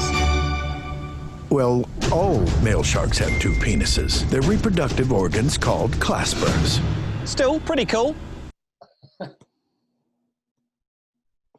Who knew? I found that, yeah, all the research you get to do. We actually made a campaign about that because they watched the show. They're like, really? I'm like, yeah, that's how it works. They have claspers and there's 2 of them. And then they're like, wow, that is absurd. But yeah, that's, it's a little bit goofy, but I think, obviously there's Shark Week shows that are hyper sensationalized for danger. I think this is one we want to have more fun with. And I don't know if you guys know Reese Darby, but he's New Zealand. He was in Flight of the Conchords and he's a comedian. He was in Wrecked on TBS. He's really funny. And he, thanks to COVID, he moved back to New Zealand and he was home. He's like, and he was agreed to do it and kind of tell the story. So for us, it was just trying to tell the Shark Week show in a different way and have more fun with it. And I don't know, let people laugh or not. But yeah, we found that we did find Fred at the end and we measured him. He got a little bigger after 5 years, and actually it rated really, really well. Like, it crushed it. So they bought a sequel, which we're shooting in April. So this is outside of the week then? This is its own thing? No, this was part of Shark Week. It aired night 2 of Shark Week at 10 o'clock. So he'll be back for year 33. Yeah, so we're going to shoot another 1-hour show, which is going to be the sequel, which is another male shark that's in the area named Slash to see who's the bigger shark, and it's more like a strength test. So we're coming up with crazy things for them to do. Oban looks like a beautiful place. It is like, it is like an island off the island of New Zealand. It's like, it's a speck. That's the one fun thing about this is, and I've been to South Africa once. I was in Australia once. Like, the places you go for these shows are like outside the Bahamas. It's like you're in the middle of nowhere. But those are as far as travel goes, I've always thought, not that I've traveled all that much. We were talking before my first job, I traveled to crazy places as an auditor, because Johnson & Johnson was in crazy places. Those are the reward, don't you think, Mike? Those are the rewarding I mean, it's great to go to the Bahamas. Who wouldn't want to go all the time? But who's Yeah. going to go to Oban, New Zealand? Yeah. You? Yeah. I didn't. Yeah, we sent a team there. I didn't get to go, but maybe one day. But you guys were asking about COVID. So to get in now, I think even in March or April, and I don't know what the vaccine situation is, we're going to have to quarantine for 2 weeks when we arrive in Auckland, the whole team. Oh yeah, they've been. I wouldn't say militant's not the word. They've been among them. Taiwan. They've been among the most. Yeah.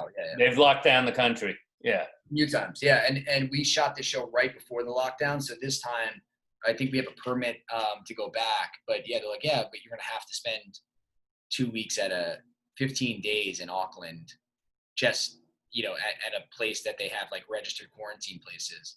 So like our crew of like 8 or so, I think 8 or 9, we try to go with a small footprint for this stuff because it's super dangerous.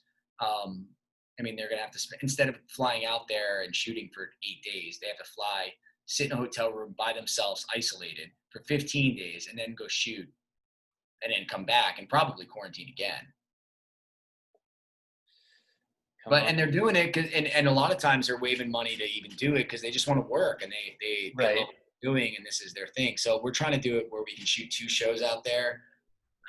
So if we're going to quarantine for 15 days, and then I think they might let us into Australia, so we might just try to do like a whole shoot all 3 shows like back to back to back. Gotcha. These are the things you got to work out. It just everything is that much harder. What do you see as you talked about it somewhat? How fragmented and really, I wouldn't say it's all going over the top, but so we even say like Discovery is now, but they were kind of in somewhat of a holdout, right, in traditional delivery. Yeah.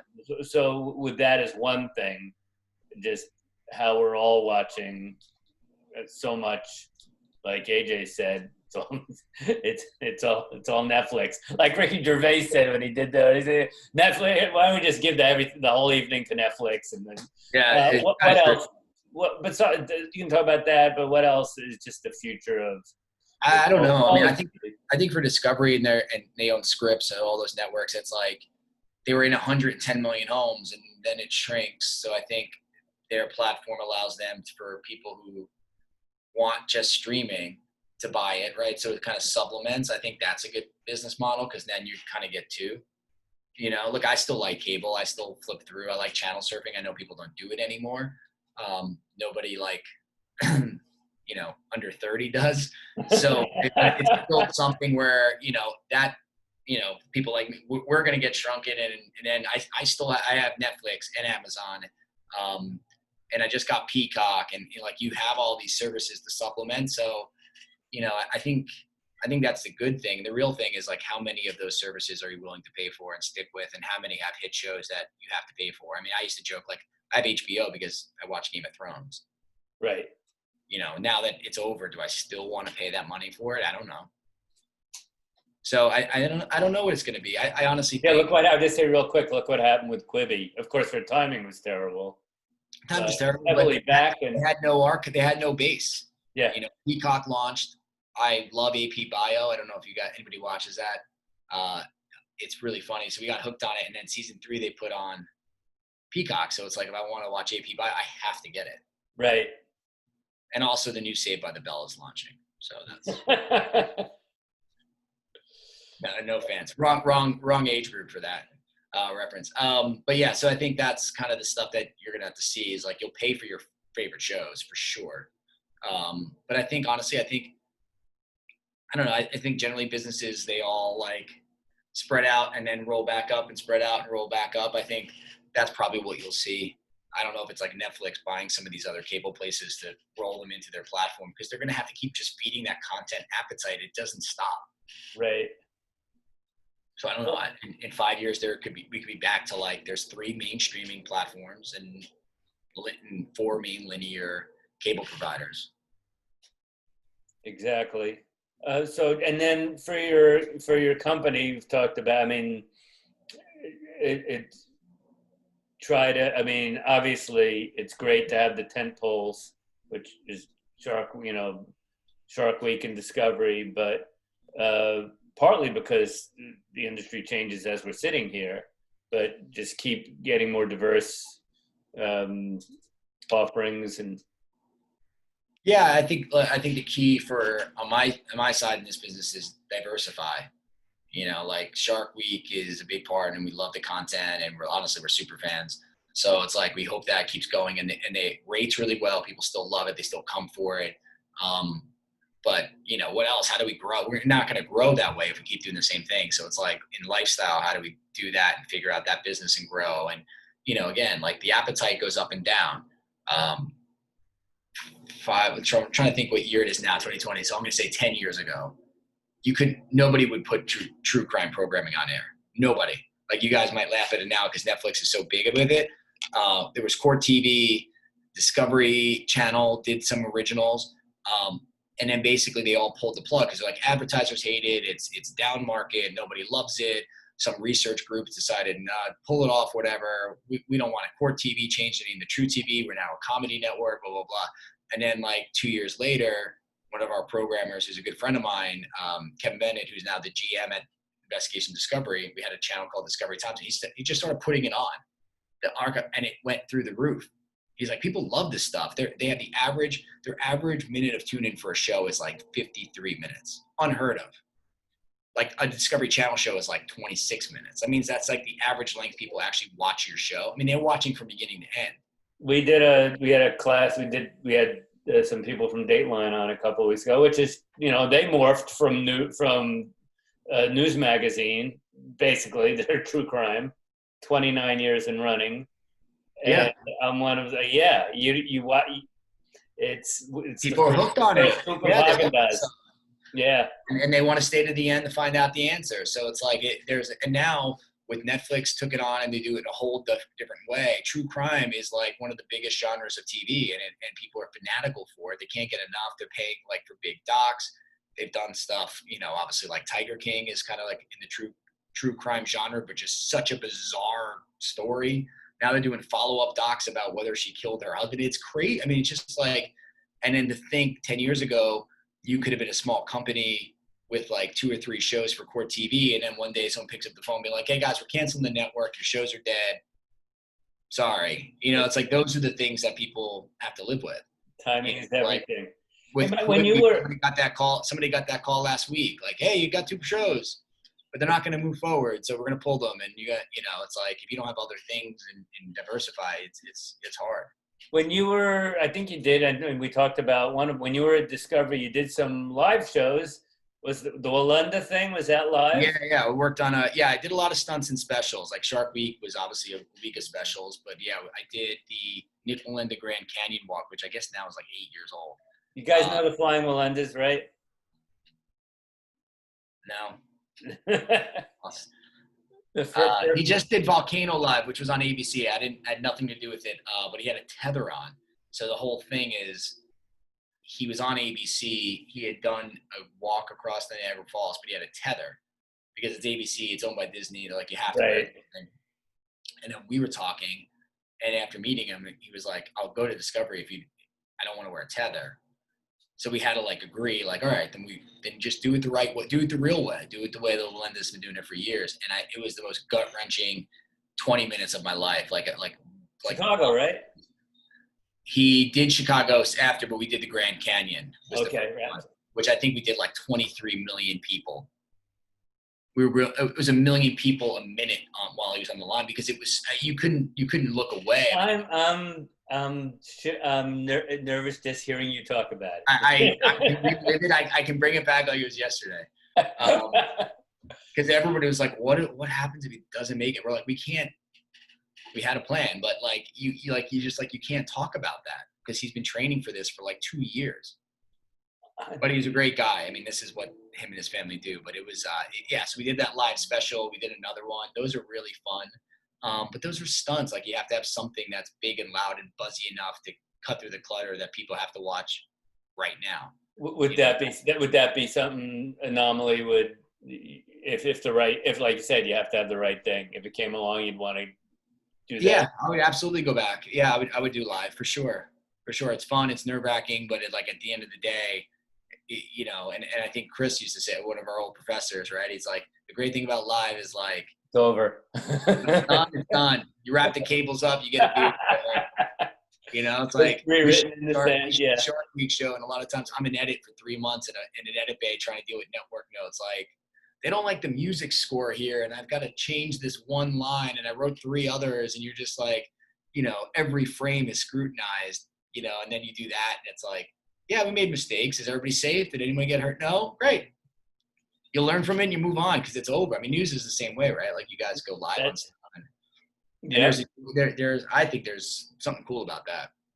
No, yeah, there's not that you didn't groove on the adrenaline to, you know, you don't get a second chance. Just can I ask you guys questions? Have you guys done a lot of live stuff?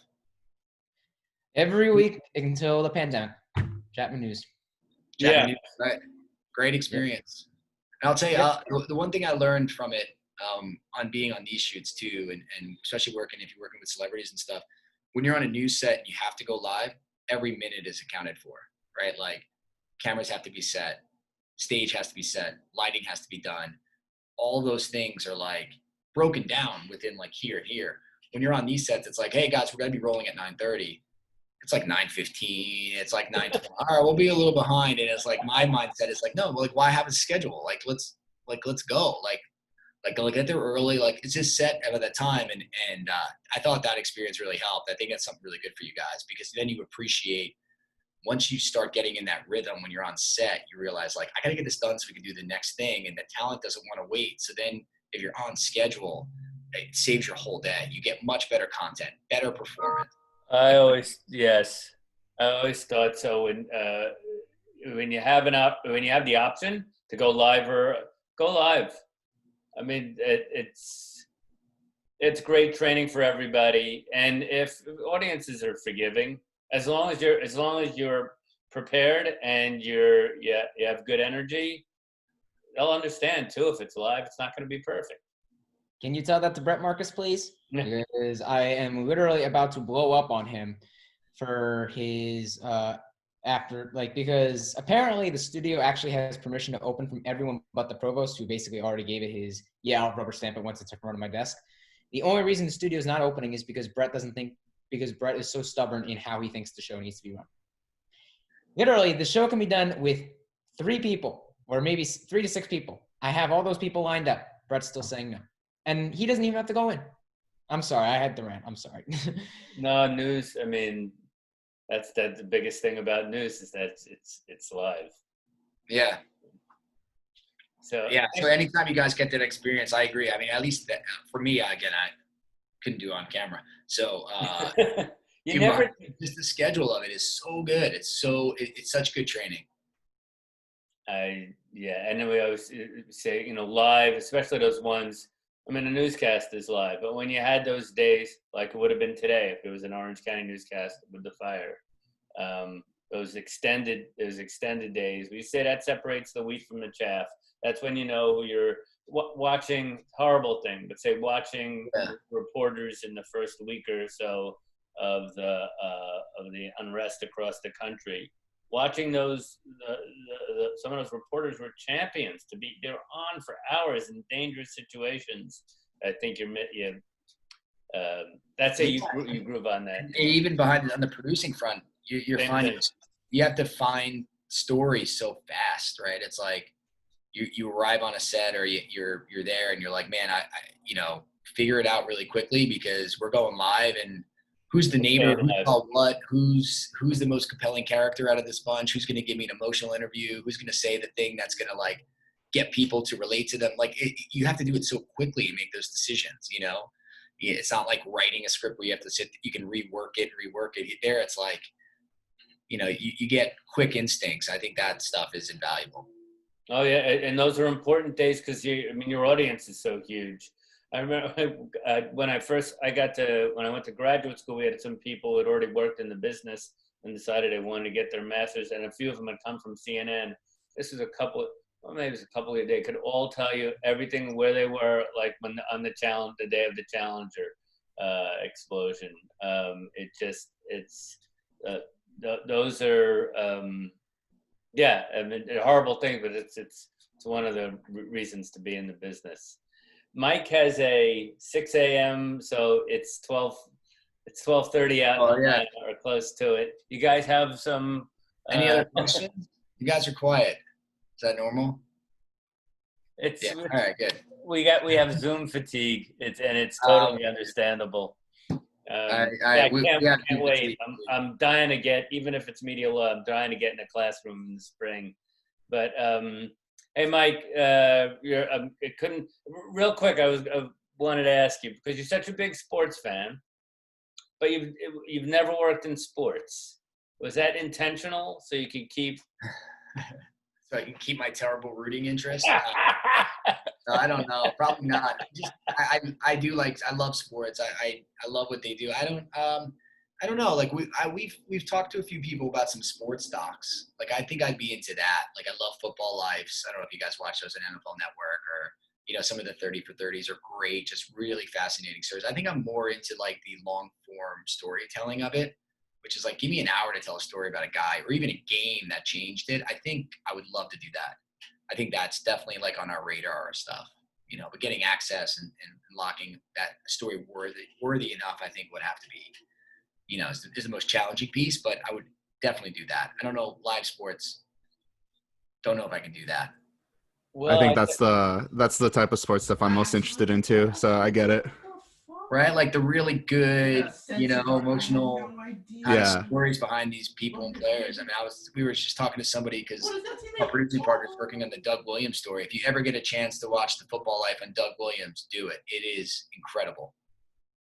I was in DC in '87 when it was a strike year, and then Williams got the job. And I mean, it's amazing. It's just an amazing story of an amazing person and like what he overcame and to win the Super Bowl and the whole thing. I mean, it gives you just a totally different perspective than just kind of, producing a game, Well, Mike, maybe there's a way to tell the story of the Jets Super Bowl. I will, yeah. And how that was part of a 9 years old.